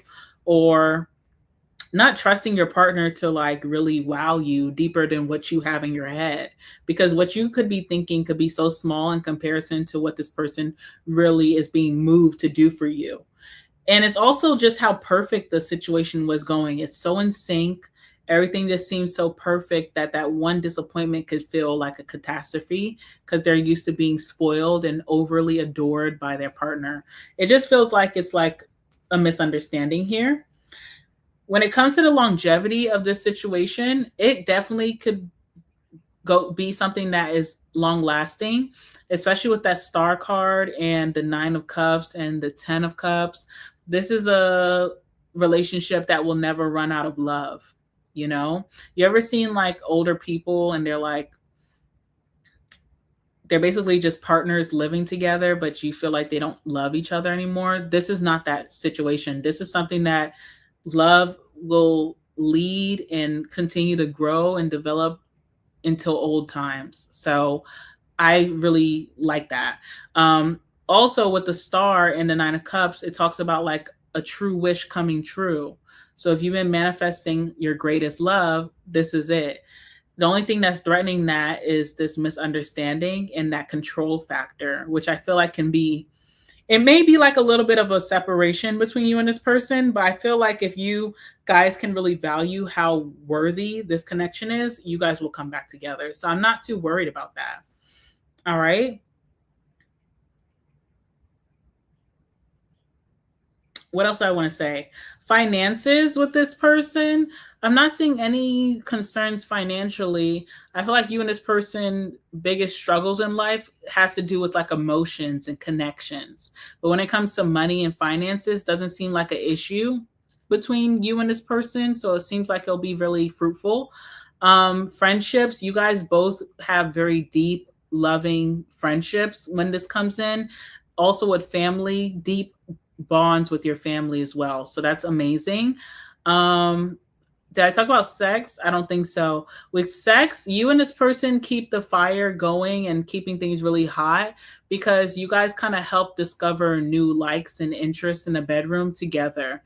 So it's almost like exploring new realms, exploring new techniques, new positions, new ways of pleasuring each other that tend to be like very positive and bring you guys closer together. So I feel like the spice continues sexually between you two, and there's like this newness of trying a lot of new things together. Okay. And there's also like this exchange between who's the dominant and who's the submissive in the bedroom. It's not just one person solely, it's a switch because that conquering factor comes in. Okay. All right, I'm gonna leave it there for you, Scorps, and let's move on to Sagittarius. Hi, Zach.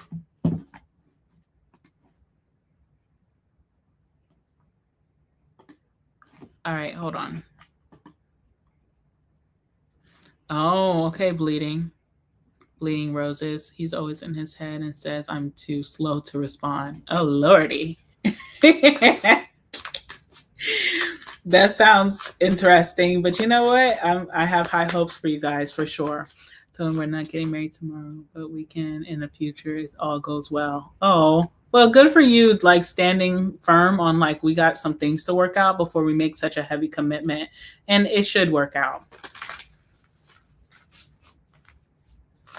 Yes, that was a whirlwind romance. All right, let's move on to Sag. Sorry, Sag.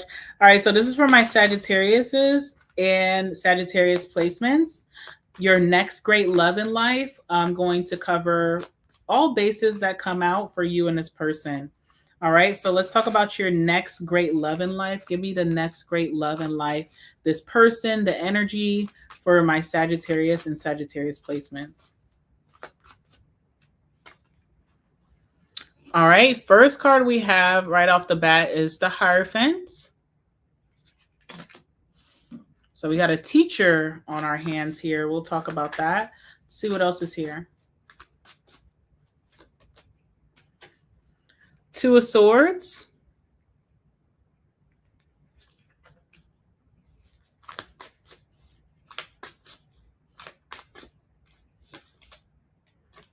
Six of Swords.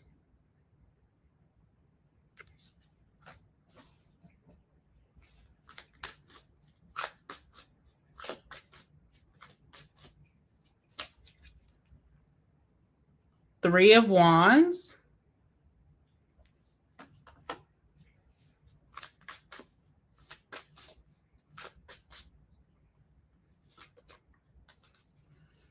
Six of Pentacles.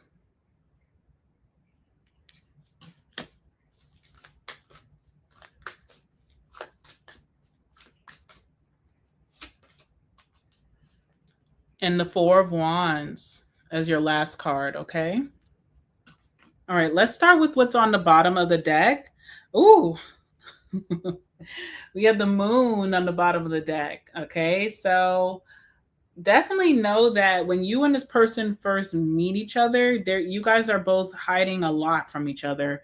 There could be some secrets, like secret interests, secret dealings, secret feelings, maybe even hiding insecurities. If there's certain insecurities that you and this person may have, hiding that versus embracing it, talking about it. Okay, so very interesting, but very private, intimate energy.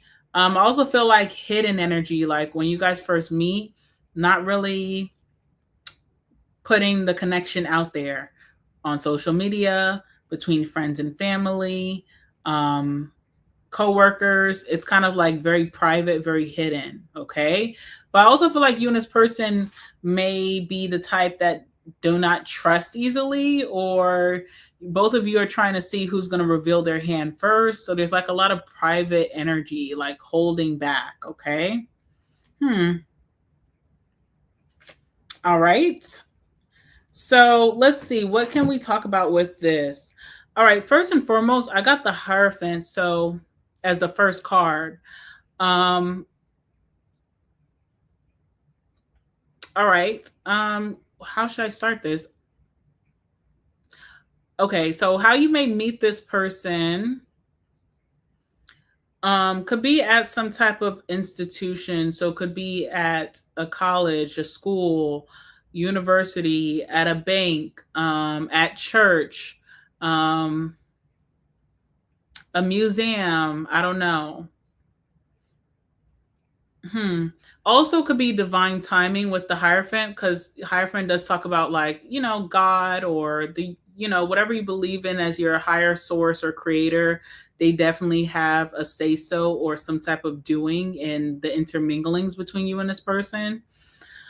Tradition as well. So when I think about tradition with the Hierophant, this could be like a birthday, whether it's your birthday outing, their birthday outing, or a loved one or friends. You can meet them during that time. This could be like during like Christmas, Easter. Um, what else are some heavy traditions? I don't know. There's other traditions based on religion or whatever. So you just think about that. What else did I want to say about the Hierophant? Oh, yes. Okay. Teacher energy. Someone's definitely like a teacher energy.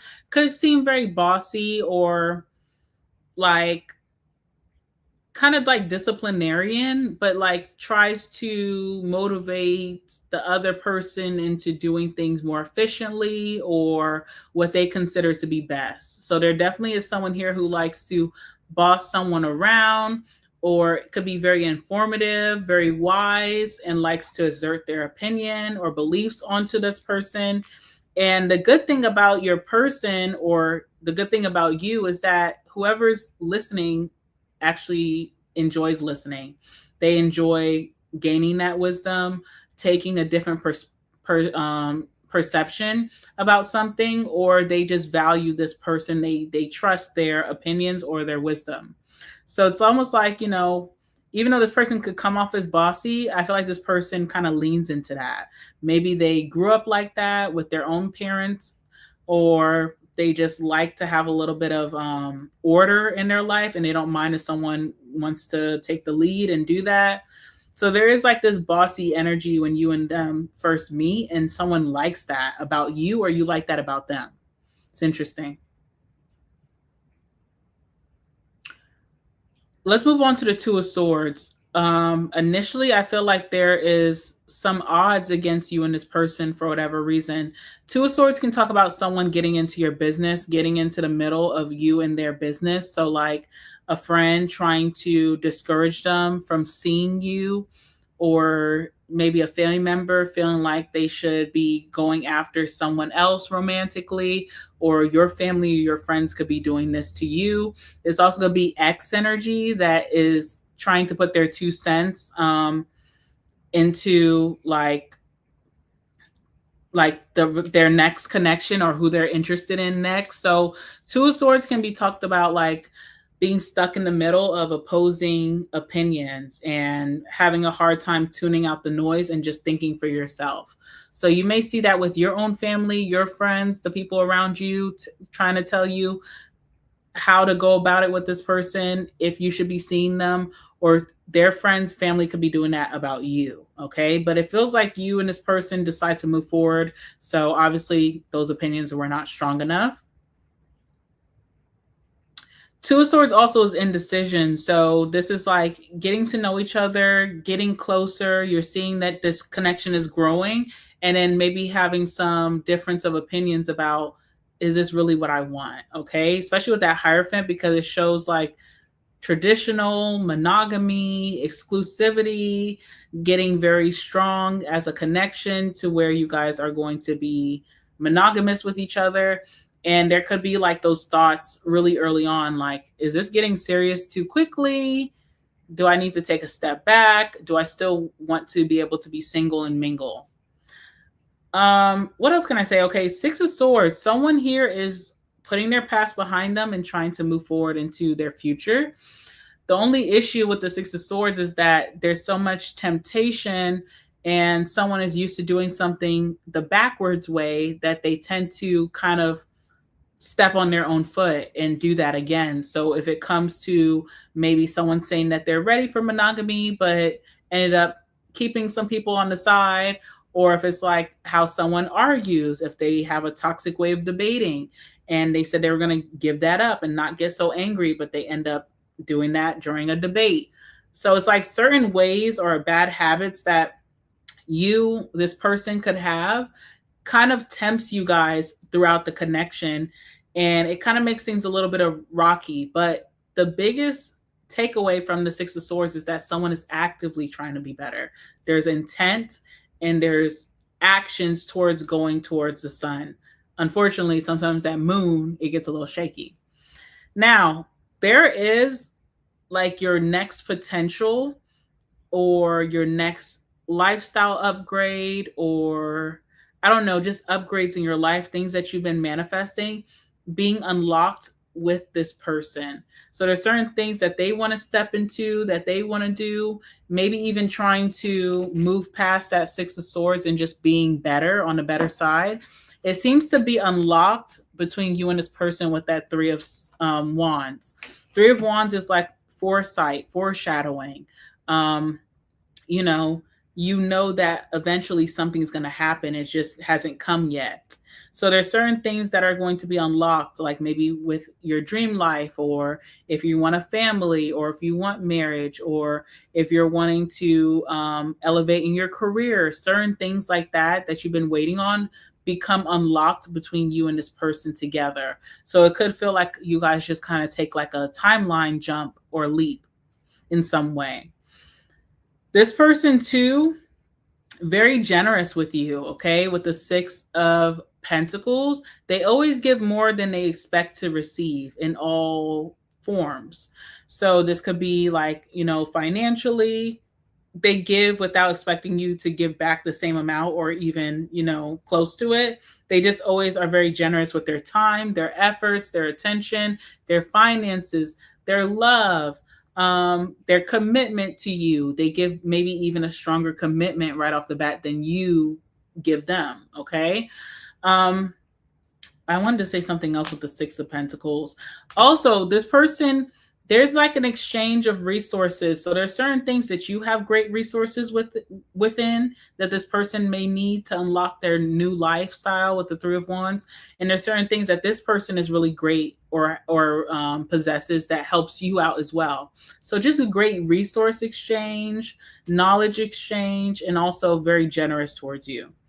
Last but not least, we have the Four of Wands. So I see a lot of parties between you and this person. I see you guys having like a big social life with your family and your friends, where you guys tend to throw house parties, or you guys tend to plan the gatherings. You guys, if you guys make it, that far, I can see you and this person holding the tradition of having holidays at your home and doing it really big and kind of like making that a norm with that Four of Wands. There's something also about a big wedding. So I don't know if you're someone who doesn't want a big wedding or this person feels that way too. Like, I would just go to the courthouse. I just kind of see like you guys having some type of intricate big wedding. I don't know. Also with the Four of Wands, you and this person will build a home, you know, like maybe a dream house. Okay. I do see you guys building on land or maybe even tearing down a home and starting from scratch. In this lifetime, I do see you and this person building a home. Okay. So I don't know. So there's a lot of investments, obviously, between you and this person. So when it comes to friendships, you and this person do have friendships coming in, but I do see your friends in some way trying to dictate how you guys move forward in your connection. And that will have to be nipped in the bud, especially with that Two of Swords. It's like family or friends really try to put their 2 cents on how much this person should give to you, how much time you guys should be spending together, if you guys should be moving in, and you'll have to like really like, you know, set people straight with that. I see a lot of monogamy and tradition here between you and this person. So lots of talks about getting married, talks about the type of family you guys will run and have, talking about legacy, things like that, and also spirituality and religion. I see you and this person really getting deep into religion or your spiritual side together. Financially, I feel like you and this person land on a side where you guys have like a timeline leap and maybe move forward in your careers or business really nicely, being involved with each other. Also see like there's this energy of always getting more than normal. So when it comes to starting new careers or starting a new business, making a lot more than the norm, getting a better salary than the norm. There's also an energy of like whatever you invest in, you get a great return from that. So whatever you guys invest in with business, with a side hustle, investments, you guys get a huge return with that Six of Pentacles. And sexually, I feel like someone is a big pleaser here. So again, I feel like this person just always gives more to you than you give out to them naturally. So there's something about being a big pleaser in the bedroom and just really trying to be generous in the bedroom. There's also an energy of generous energy sexually. So you know how like sometimes they'll ask couples, how many times a week do you have sex? There may be a very generous time that you or this person are giving into each other, depending on who wants what. And very like married sex. So I don't know what that's about, but you guys don't seem to be like super adventurous in the bedroom. Maybe just keeping it very vanilla.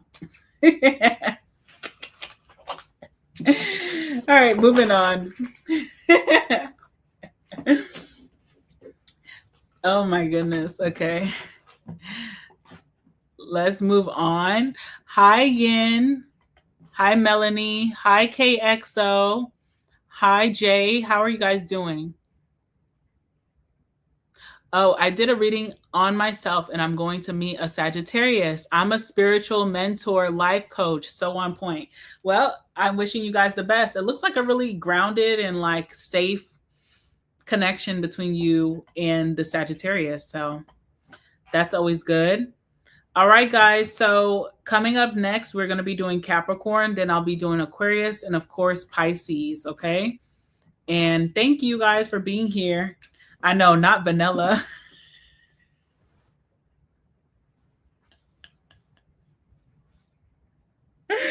Zachary said, vanilla, you don't know me very well. Zachary, I'm pretty sure you put it down in the bedroom, but I mean, it takes two to tango. And if one person is being kind of vanilla, I don't know how much you can give. Maybe you're going to have to teach someone a thing or two. Like they said in Sagittarius, a teacher showing their sexual wisdom. Okay. I don't know. All right. Let's move on to Cappy. All right, Cappy. So this one is for you and my Capricorn placements.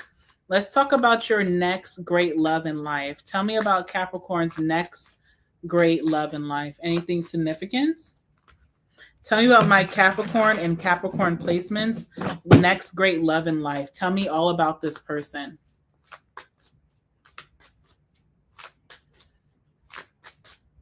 Y'all are funny. Oh my goodness. Okay. Capricorn, wow. Okay, initially, Five of Swords is coming out. We're definitely going to talk about that. Okay, what else? Right off the bat, the Five of Swords. Okay, Queen of Cups.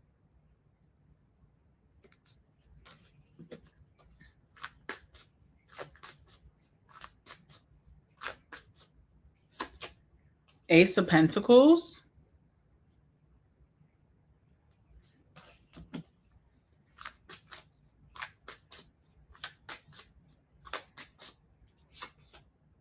Three of Wands.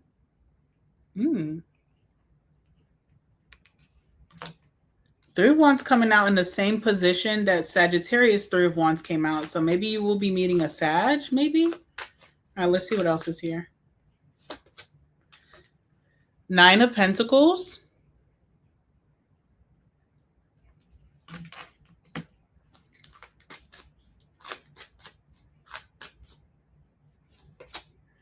Six of Pentacles. Wow. Well, I can tell you this relationship has great security, great stability, and lots of financial and material abundance associated to it. Okay. I definitely see that. We have the Hierophant on the bottom of the deck. So there is like a spiritual kind of vibe that kind of bleeds in a nice way to this connection. You and this person could be building some strong traditions within your generation that you guys are creating. This could be very monogamous, leading to marriage, all of those good things. All right.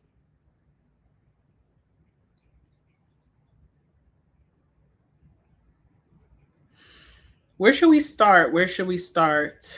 Let's start with the Five of Swords. I want to know, why is that how you're meeting this person?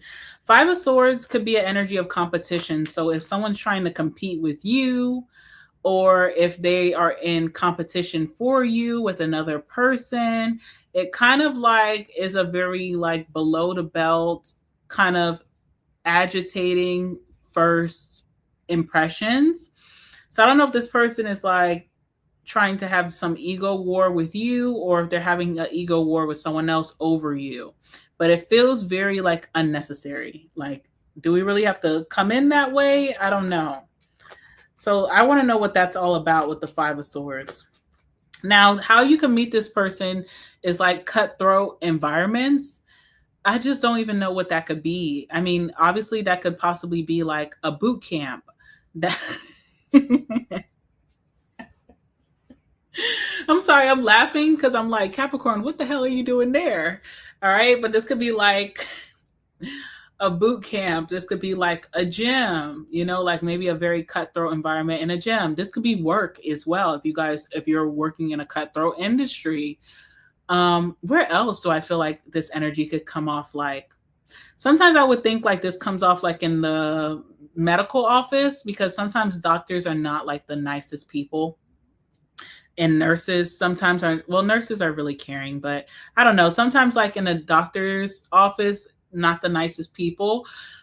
But where else could you be very agitated? Like traffic. But I would hate for you to meet someone and they cut you off in traffic. Like, that's not a good look, right? Gun range, I think, is not really cutthroat. Well, maybe, I don't know. I don't know if people go to the gun range upset or mad, but it's like you are having precision and you're hitting below the belt sometimes while you're shooting. So let me think what else could be very cutthroat and just kind of court sometimes could be this way. Lawyer office. Now, if this is not how you're meeting this person, this could be like their profession that I'm calling out and saying, okay? Sometimes I think like maybe like court, lawyer, probation officer, okay, could be like a cutthroat type of thing too. If this person's like a trainer, but they have like maybe like a certain way of training that's not so inviting and cuddly, I don't know. I want to clarify that though, just to see. I hope that it's not an initial encounter where you and this person have to have these weird feelings towards each other, negative sentiments, or just even like saying things that you don't mean after a while, like after getting to know each other, but in the moment you meant every word that you said. So let's see. Yeah, okay. So I'm only going to pull one card and we're just going to go on from that. But natural disaster, which is like an honest mistake or something that was unavoidable because emotions are very tense, right? So, like if someone cut you off in traffic, um, even though it slights you, this person may have felt like they had no choice. Maybe they're running late for work. Maybe they have to go pick someone up from the airport. They're running late, or they're having to go to the airport to travel. So it's almost like someone did something without really trying to demean you, hurt you, or rub you the wrong way. And it was like an honest mistake. It's a very risky interaction. But I think what will stand the test of time is that you and this person do have longevity. So it's interesting. You guys will have to like let me know about that. Oh, sorry, I'm shaking the camera. Let me not do that. All right. Other than that, though, we do have the Queen of Cups here. So feminine energy, whoever my more feminine energy is out of the two of you, will have a deep liking or interest, emotions developing for this person, even if you feel like this person was kind of like rude or slighted you, or if they're in competition over you, there's something that kind of like you respect, you admire, that you're interested in romantically. Or even if this person gets on your nerves, there is some type of weird interest there, you know?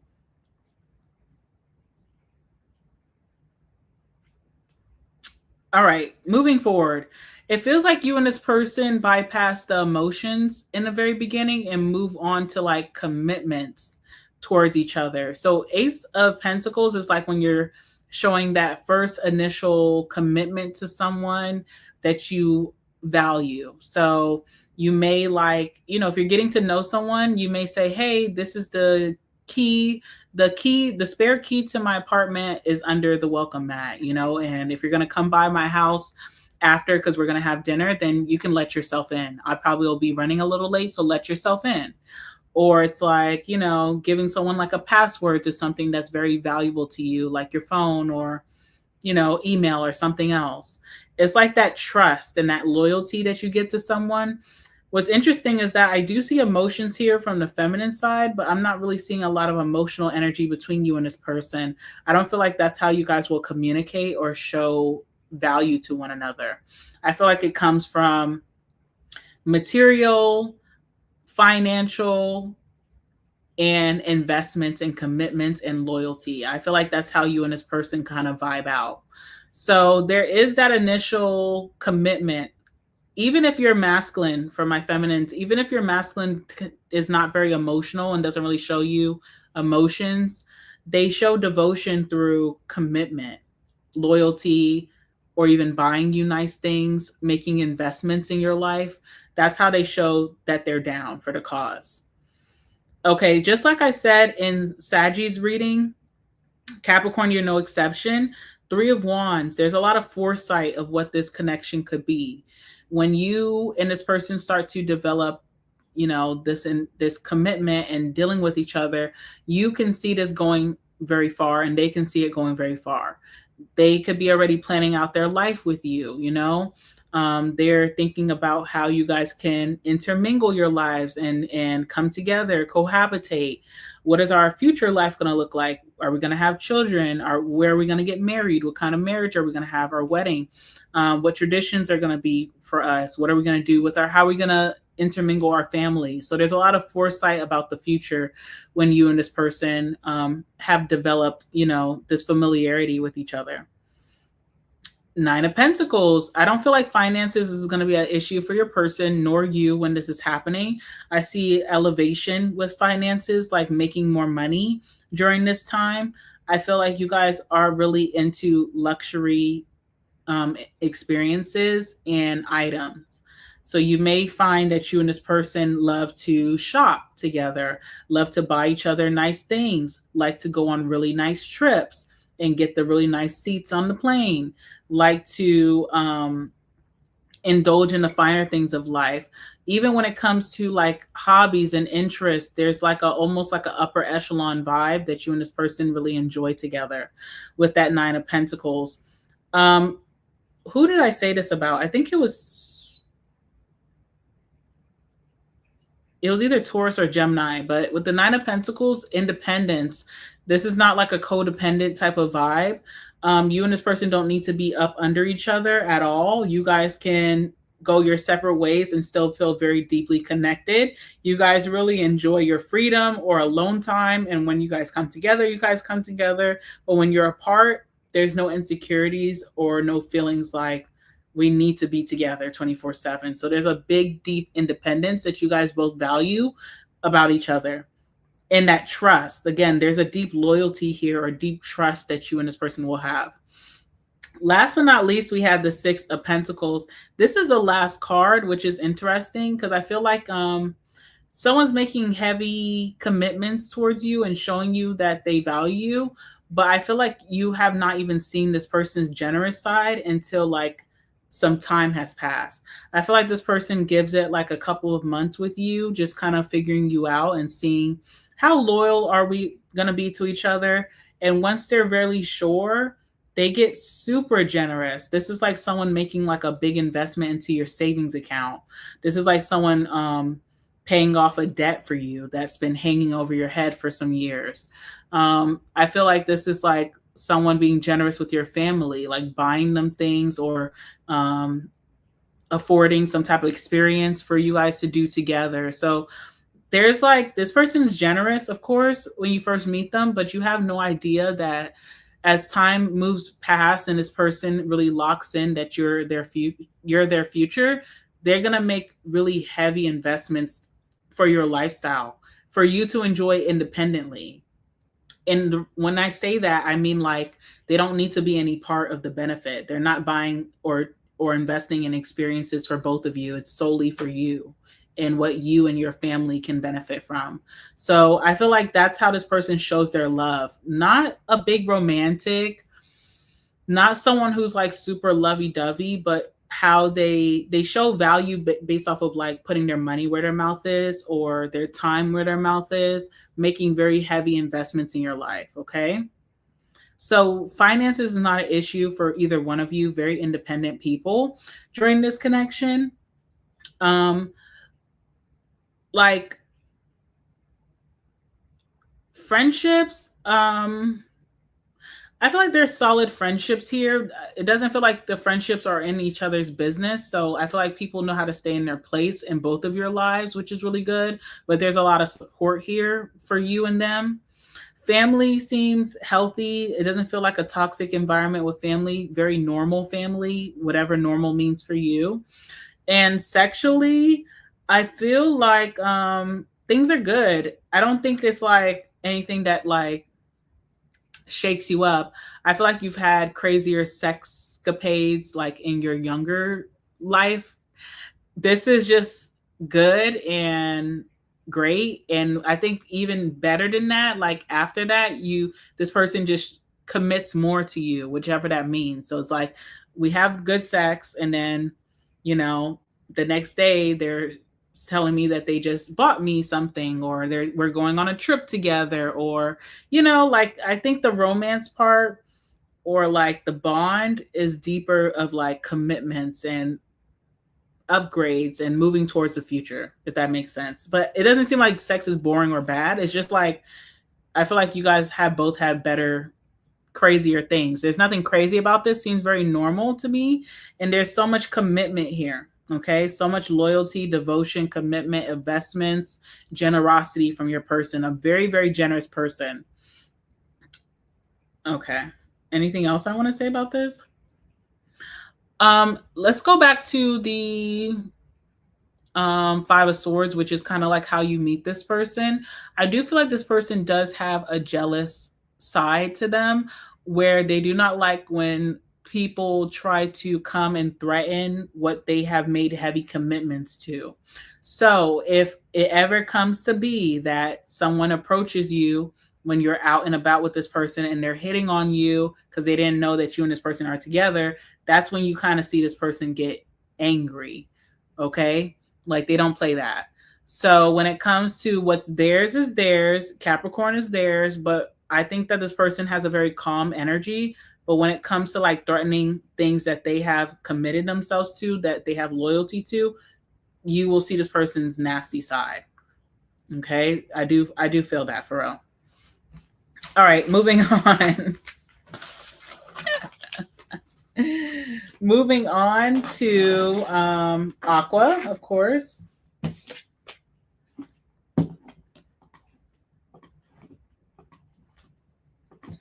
I feel like my lips are getting a little dry.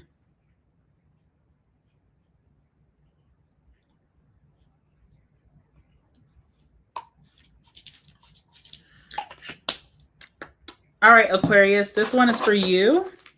In my Aquarius placements, let's talk about your next great love in life. Tell me about Aquarius's next great love in life. Anything significant about this person or their connection as a whole? Tell me about Aquarius's next great lover in life. Who is this soulmate coming in for Aquarius's, or how would they know who this person is? Tell me about the connection and everything in between. Wow. Wheel of Fortune. That's a nice one. All right, Wheel of Fortune. What else do we have here?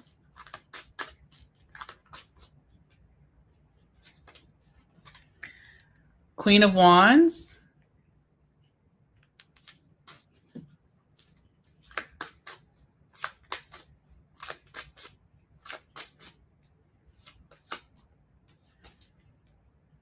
Seven of Cups.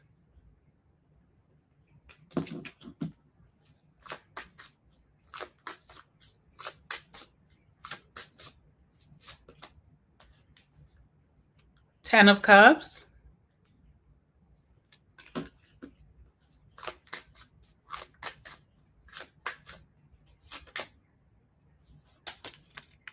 Seven of Pentacles.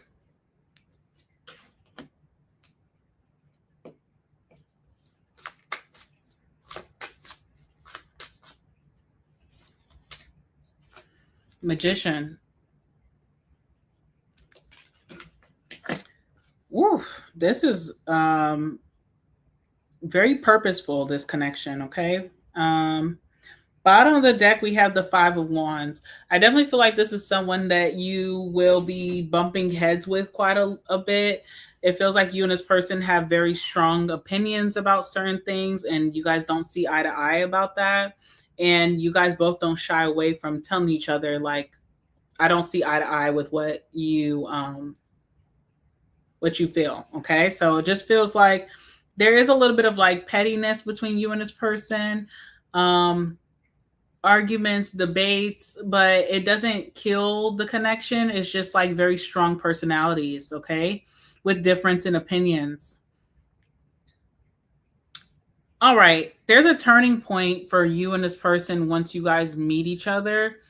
I don't really, Wheel of Fortune is, what word am I trying to use? Wheel of Fortune is relative, like to wherever you are in life. Maybe you feel like you should be better off, be more happier, have better luck. Life may not be so bad, but it is not what you really desire.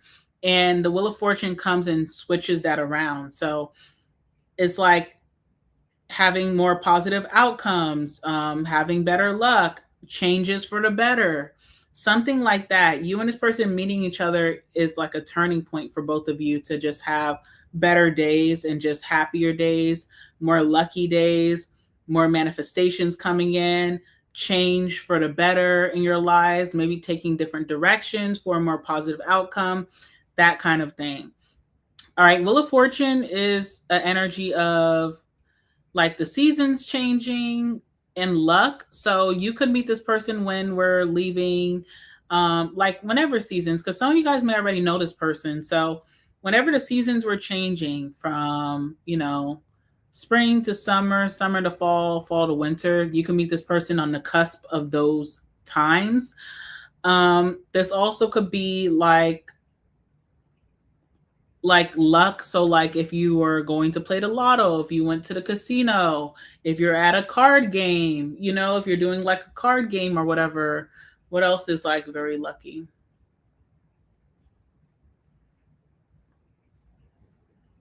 I'm trying to think. I don't know why I can't. I'm like hitting a blank, but there's other less obvious, very lucky circumstances that we do day to day that I just can't think about right now. Um, what else am I wanting to say about this with the Wheel of Fortune?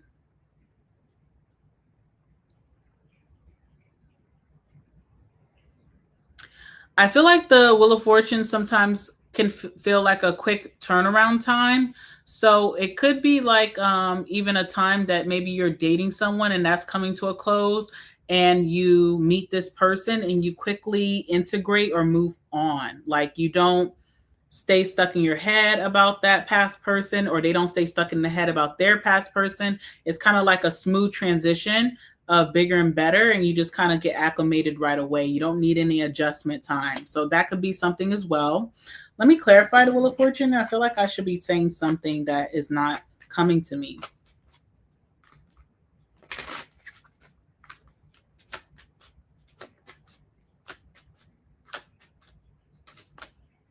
All right. Only card that came out is goal. And I just feel like that is saying that when it comes to any manifestations, when it comes to your financial goals, lifestyle goals, personal goals, healing goals, did I already say financial? Yeah. Things that you're wanting to attain, but you feel like you just can't move forward. You feel stuck. You feel like, you know, there's a lot of challenges and obstacles that you have to overcome that you just can't reach it. There's a turning point here to where when you and this person are associated together, you guys kind of hit a lot of your goals, or you guys accomplish a lot of things that have been kind of hanging over you for some time. And I think that's good. Okay. So there's something with goal here, but on the bottom of the deck, there was real estate. Real estate can talk about heavy commitments and investments. It can talk about wealth. It can talk about actual property that maybe you're trying to get. So things just taking a turn for the better for you when you do meet this person. So, you know, whether it works out or not, there's just a lot of positives in this connection, period. All right, we have the Queen of Wands. Queen of Wands is an energy that attracts and does not chase. So when it comes to my feminines, you're kind of attracting everything that you're looking for in your next partner, but you're not having to really go out and seek it or chase after it. It comes to you. So if you're a feminine watching, you don't really have to do much except for like just showing up as the person who meets that counterpart. So if you are manifesting an athlete, you know, your next person, you want them to be an athlete, whatever, then you just need to make sure that you're in the gym being what athletes, woman or man, that person does day to day. You know, if you're wanting to manifest a husband, then you need to just show up every day with the poise, grace, and respect and dignity of a wife. Okay. I don't know what else to say about that. So you just need to show up and be, and your person comes towards you. If you are a masculine, it does show that you could be the one chasing towards this person and maybe making the first move or initiative, which is a norm for masculines anyway. All right, we have the Seven of Cups here. I feel like sometimes the Seven of Cups is like emotional, like emotional indifference, emotional indecision. And it's an energy of, it's telling you that, okay, you have a lot of options right now, but you have to know that all of these options are not good ones. So you need to start focusing on what's the good ones and which ones can be overlooked. Also, with the Seven of Cups, I see that a lot of people pick the same thing over and over. So it's like you have all these options, but then you dated this person for like 3 months, then you guys fell out, then they're back again. Instead of going for new, you go for that person that you've already dealt with and it was a disaster. So it's a really thing of like just knowing that you could be very emotionally confused. You may not want to pick the new thing because your heart is with the old thing, but the old thing has hurt you and this new thing has a clean slate. Maybe try that new thing for once. So you or this person may just really struggle with setting your sights on this new connection and really being immersed in that new connection versus wondering what's happening with things you've already done. Okay. So there's a lot of emotional indifference I see at first, okay, between you and this person. Even though this could be someone that you manifested and they have great qualities, there's still maybe that heart longing for what should be, the door should be closed on. The great thing I see is the 10 of Cups, which means that you and this person will have so much love to share between you two. There's a lot of support within your inner community. So your friends will really like this person. Your family will really like this person. If you have children, you know, and their opinions matter, they will really like this person. And the same goes for this person towards you. Their community, their family, and their friends will be in full support of this union and give a lot of love towards you, and, you know, a lot of support and devotion. So there's a lot of yeses of pushing you guys together or the success of this connection. There's a lot of outside support that you can lean on outside of this person with people that are associated to them. There's a lot of happiness and harmony, by the way. Okay. So that may be new, especially if you came from something toxic or if you dealt with something that had a lot of ups and downs that felt like a roller coaster. There's a lot of harmony and there's not a lot to complain about in this connection between you and them. There's a lot of happiness and positivity, harmony, balance. And it's just very different from something that could have been always up and down from your past. So keep that in mind as well. All right. Challenge. I did talk about the 7 of Cups as a challenge, but we also have the 7 of Pentacles that could be a challenge. 7 of Pentacles requires patience for something sorry, for something beautiful to grow, for something to sprout, for you to get what you want out of a situation. It's the energy of playing the waiting game. If you're able to wait, oh my God, the beautiful things that will grow and sprout. If you're able to have a little bit of patience and understanding, how amazing it will be once you reach that outcome of whatever, you know, is taking a little bit more time. So this talks about like maybe a slow burn of a connection or maybe even just a slower vibe than you're used to. But with that patience comes beautiful blessings. I feel like one thing that you and this person have that was kind of like God given is the ability to manifest together. So again, with that Wheel of Fortune, there's a turning point right when you meet this person. Things start to look up for you. Things start to look up for this person. And then throughout getting to know each other, just more luck, more positivity comes and comes. With the Magician being your outcome or the last card, I feel like you and this person are able to like really create your dream life, dream career, dream family, you know, whatever it is that you've been really manifesting, you guys are able to bring that into fruition together. But it requires some type of patience with each other. Let me see what you'll have to be most patient with this person in regards for you.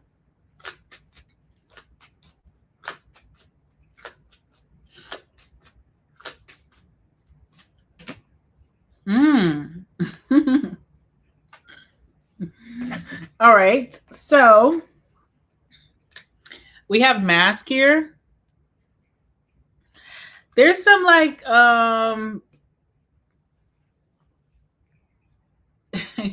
with that 7 of Cups, okay, there's that energy of maybe longing for what no longer serves you, thinking about the ex, missing the past, you know. And even though this is a very comfortable vibe, it's very positive and there's a lot of support and it feels good, it could just be missing maybe the thing that used to exhilarate you from your past, or this is how this person feels. And it's almost like, even though things are going well, there's this energy of like, am I supposed to be with this person? Should I be sitting here and just going with the flow? Or should I just really like drop out and go towards what I really am missing right now?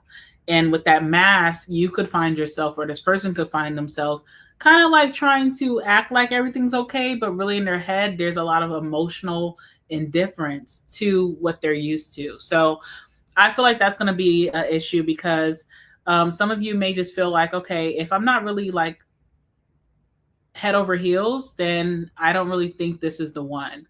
But I don't know, the universe is telling you to stay put because that feeling, that energy, that nostalgia that you have, that rush is coming in, or there's a lot to gain from this that is going to make everything feel like it's worth it.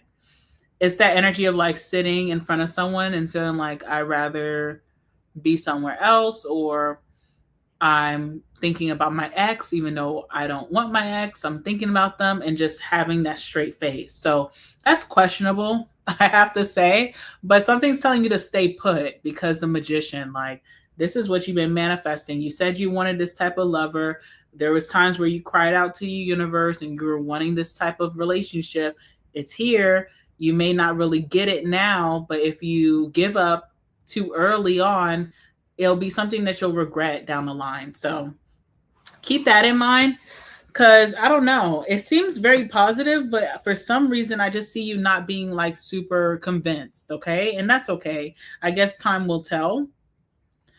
All right, so first and foremost, finances, lifestyle. There's something about like a big positive coming in when you meet this person. So even if they're doing extremely well financially or even with their lifestyle, things only get better in this chapter that you guys are entering together when they come into your life. And things get better for you too, financially and lifestyle wise. Also with like life experiences like travel, you guys just get very lucky with just having the opportunity to do that, the money to do that, and just positive things coming in. I feel like wealth continues to grow. There's a positive here with being together. Okay. When it comes to family and friendships, very close-knit relationships, very supportive people, support the union, but also support you guys individually. So you guys have really good family dynamics and friendship dynamics. When it comes to sex or dates or attraction, I feel like there's again a lot of luck when it comes to experiences. So when it comes to dates, this person you could see that you guys get a lot of upgrades for free, a lot of VIP treatment together, whereas you guys didn't really invest in that experience, but you end up getting it. So there's something really nice with the dates or with the trips, the outings.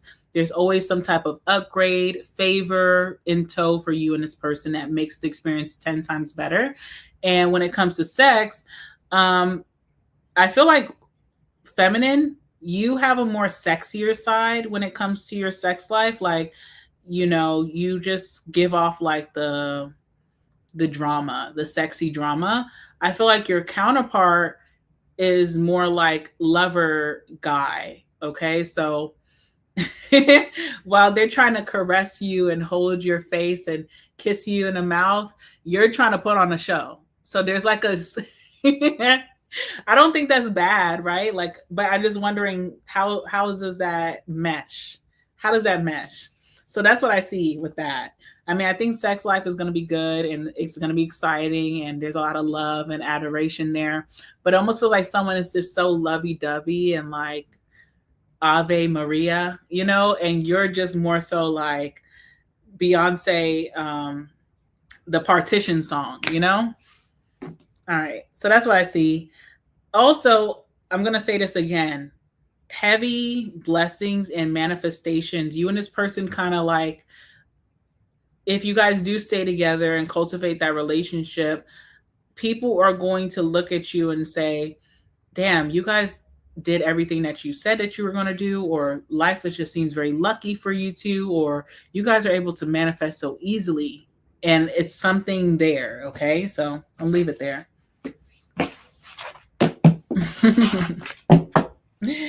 All righty. Let's move on to Pisces. I'm so hungry, guys. I cannot wait to go eat. I'm hungry. All right, let's see. This one is for my Pisces and Pisces placements. Let's talk about your next great love in life. This person, who they are, what they come with, what's the connection going to be like, and everything in between. For my Pisces and Pisces placements, tell me about their next great love, their next soulmate. Tell me all about this energy. Tell me all about this energy for my Pisces and Pisces placements. All right, right off the bat, we have the 3 of Pentacles. Really nice. Okay, that's endearing. That's very endearing. We'll talk about it in a second. All right, what else do we have here for my Pisces next great love in life? Queen of Swords.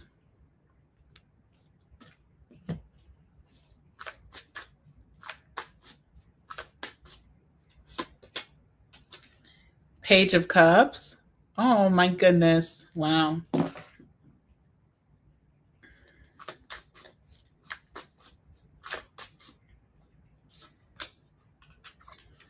We have the World.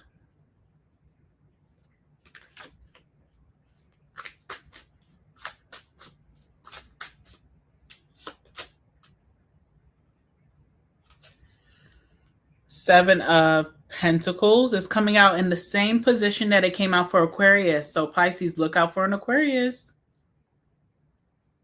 All right, one more card. Ooh. 10 of Cups as your last card, your outcome. That's very special, okay? I'm going to eat some, like, you know, the rice paper spring rolls that are like chewy? I'm going to eat that. I have shrimp, I have mint, cilantro, I have carrot, and I'm going to like pack it with protein and just eat that. And I know that doesn't sound like super exciting, but it is for me. All right. Bottom of the deck, we have strength. Oh, wait, what did you say? I'm full. I just had fish and chips and beef dumplings. That is, you had fish and chips and beef dumplings. That sounds good. I mean, fish and chips is good. I love a good, like, fried fish. And then beef dumplings sounds like my vibe for sure. All right, sorry about that. Pisces, we have the strength card on the bottom of the deck. All right. So there's a big, now this is on the bottom of the deck, is interesting. All right, so I feel like your person could value, what's under the strength card? I'm sorry. Hold on. Okay. This person that's coming towards you, ooh, that sounds good, Pisces Moon. And how are you, Pisces Moon? How are you? Everybody go check out her channel. Pisces Moon Tarot. Go check out her channel. Especially Pisces who are watching right now. Go check out Pisces Moon Tarot. All right, anyway, sorry. Strength card. This person coming in, they really value faithful relationships, and they really value, sorry y'all, I think my lip. They really value faithful connections. They value loyalty.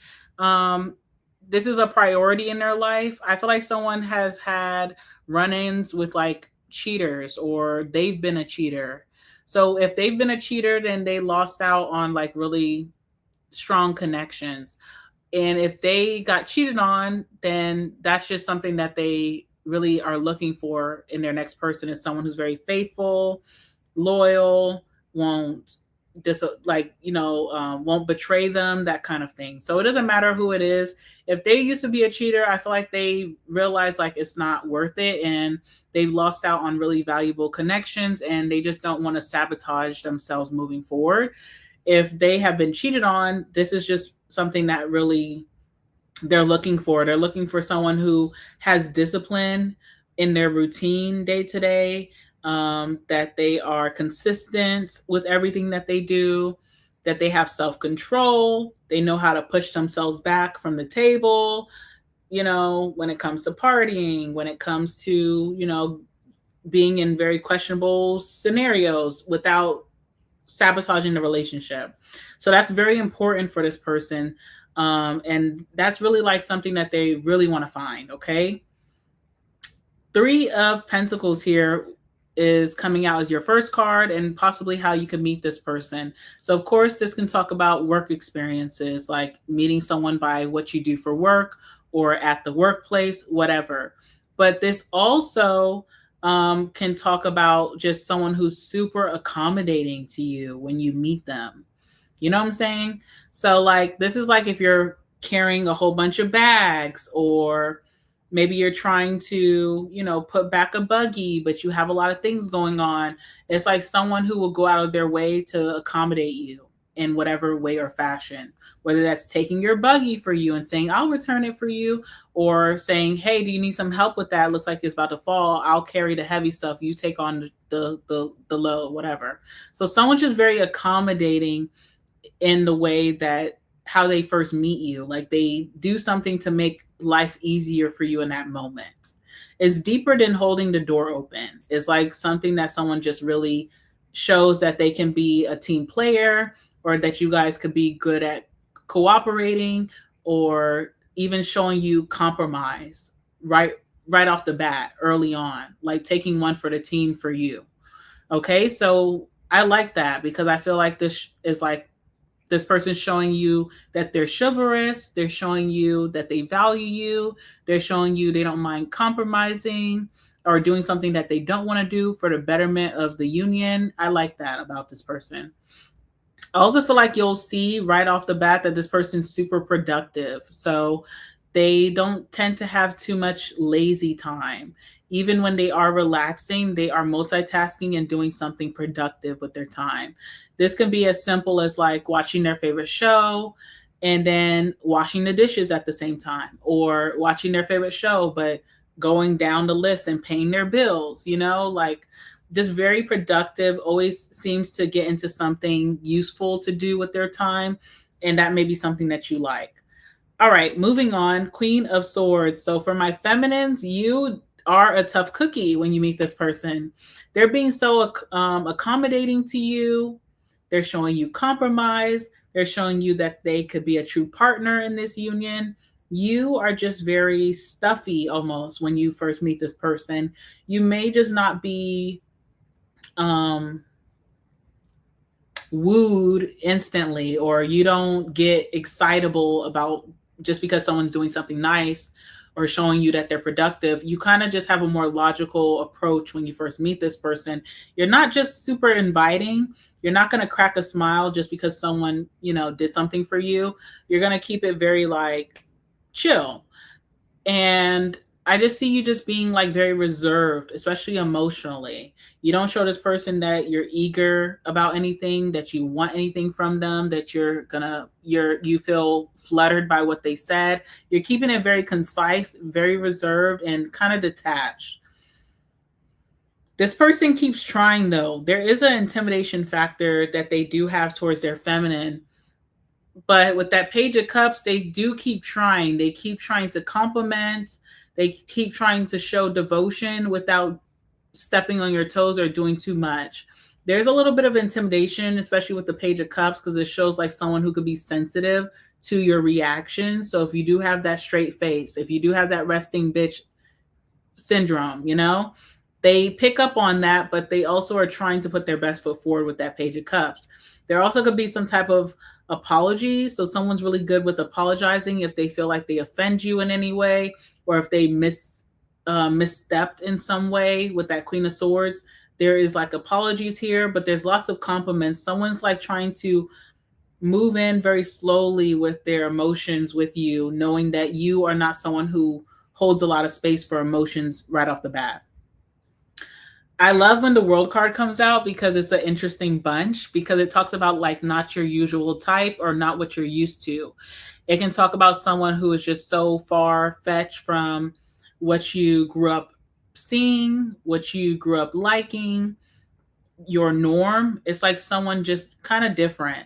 This could be racial difference. This could be physical difference. This could be like sexual preference difference as well from what you're used to. This is cultural differences as well. So someone who could be like so outside of your culture and your norm. This could talk about distance as well. Someone could have a lot of travels coming up when you guys are getting to know each other. Someone could live very far from you. You could also meet someone or be doing a lot of your communication online. So it could be that you met someone in person, but for some reason they love to call you and text you in the DM. It's like, that's weird as hell, but maybe that's their thing. Or this could be like even like an app, and you and this person just keep communication on the app. So I don't know. But the world does talk about like online communication, being at a distance, cultural differences, whatever it may be. I also love the world because it talks about like closing out chapters and reaching your next highest potential with this person where you're being blessed. This union is very blessed. You may see a lot of blessings and manifestations come through for you and this person both at the same time. It feels like you guys are kind of like a good thing because they got great things that are happening for them after they met you. You have great things that are happening for you. You guys are having an upgrade in lifestyle, that kind of vibe. All right, so the Seven of Pentacles is coming out again. This just came out for Aquarius, by the way. So I said look out for an Aquarius. But we have the Seven of Pentacles. I wonder what you're being called to be patient about when it comes to this connection.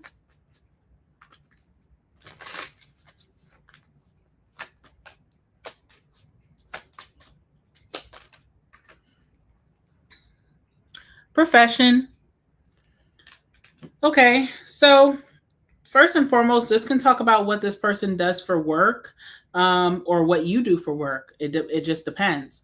Whatever one of you does for work, maybe it's not making like it's not making a lot of noise at first when you and this person meet. There could be thoughts about the longevity of this connection based off of stability, security, who has to take on the bigger load. Someone here is very accommodating, could be financially, but also could be in other ways. It's like, do we mesh well together that we're in different parts of our careers, our professions, our expertise? Someone who may have these thoughts in their head about this is being called to, you know, give it a little bit more patience, give it a little bit more time, because just because someone is in the beginning stages of their career, their business that they're starting, their industry, their profession, does not mean that this person does not have success, or he could even be more successful than you as time progresses. So it's like having a little bit more patience when it comes to someone's career or business or profession growing, because it has a lot of room to grow. Okay. And I feel like this person also will show that they are a little bit more like they're just a little bit more crafty when it comes to overcoming obstacles, challenges, being very driven, being up for a challenge. So someone just shows that they can, persevere through anything. And whereas the person who has the more stable career may go through something and may not be able to adjust like this person does. So it's almost like if someone is judging you, or if you are judging someone based off of like whatever they do to make income, even if they can pay their bills, that it's just not, maybe doesn't have longevity, or if it's not fruitful, you could be really putting your foot in your mouth. So, or this person could be putting their foot in their mouth. So that's that. The biggest blessing in this connection for my Pisces, I feel like this is going to be a great love for you with the 10 of Cups. This connection holds so much space for love just growing and developing and becoming so strong. You guys valuing each other, admiring each other, being obsessed with each other in a positive way, of just saying like, that's the love of my life. That's my best friend. That's my road dog. That's my partner for life. I love this person. I'm in love with them. Not only that, but the community that you guys will build together. So like your families coming together and blending and meshing could be very copacetic and work very well. If you guys have children, the children really integrate and do not become like any growing pains with that. It just kind of integrates really beautifully. Friendships mesh well together. I see like friendship trips, like doing trips together. My friends are coming, your friends are coming. We're all hanging out. We all really enjoy each other. So there's a blend there. Very harmonious, no drama there, and just so much support for this union. So I feel like that's one of the greatest blessings. There's a lot of good blessings here. I see travel here. I see career growth. I see love, and understanding. I see like a partnership. But I feel like one of the greatest blessings is like the love that you guys will have for each other and outside your community, your support system, just being a blended, community. It's very like vibey. All right, so let's start with finances and career because that seems to be a sore spot between you and this person. I don't know who it is, but there's someone here who's possibly like following their passions, trying to make do with what they got, putting on a brave face every day, trying to grow in income and, business, sales, whatever it is. It's going to take some time, but once it starts to once it rains, it pours for whoever this person is. And I feel like they stand the test of time of strength, even versus the person who has all of these worries about it. It's like at the end of the day, this person ended up being the more successful person. So it's interesting. Now, when it comes to family and friends, I already said that is like 100, harmonious, through the roof happiness. Okay, so there's nothing there. When it comes to dates, I do feel like initially, my feminines, it's hard for you to open up emotionally with this person. And that's okay. This person kind of just knows how to walk around you and still love on you and devote themselves to you without getting on your nerves.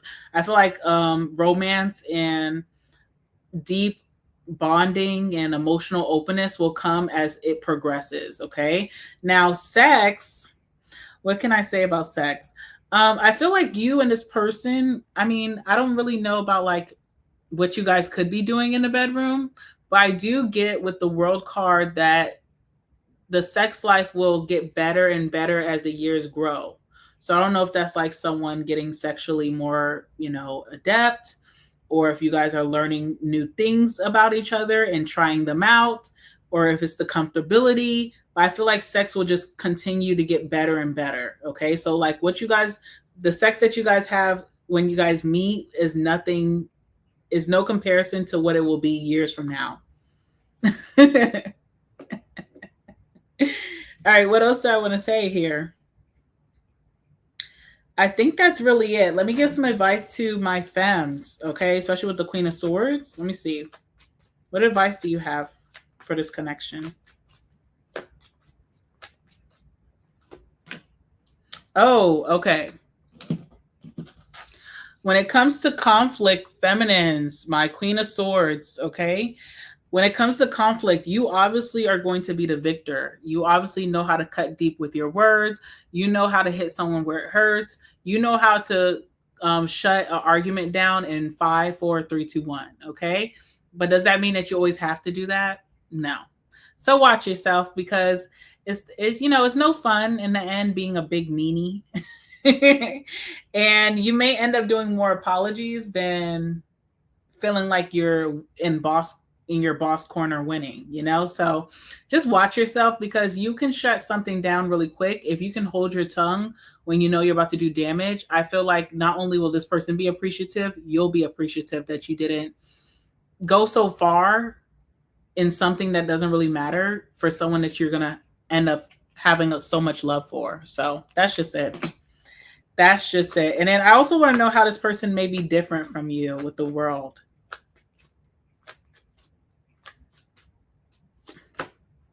Oh, okay. Just family, which makes sense because it talks about different cultures. So expect someone with like a different way of doing things, different upbringing, different culture, different traditions, maybe from like their family are foreigners type of energy.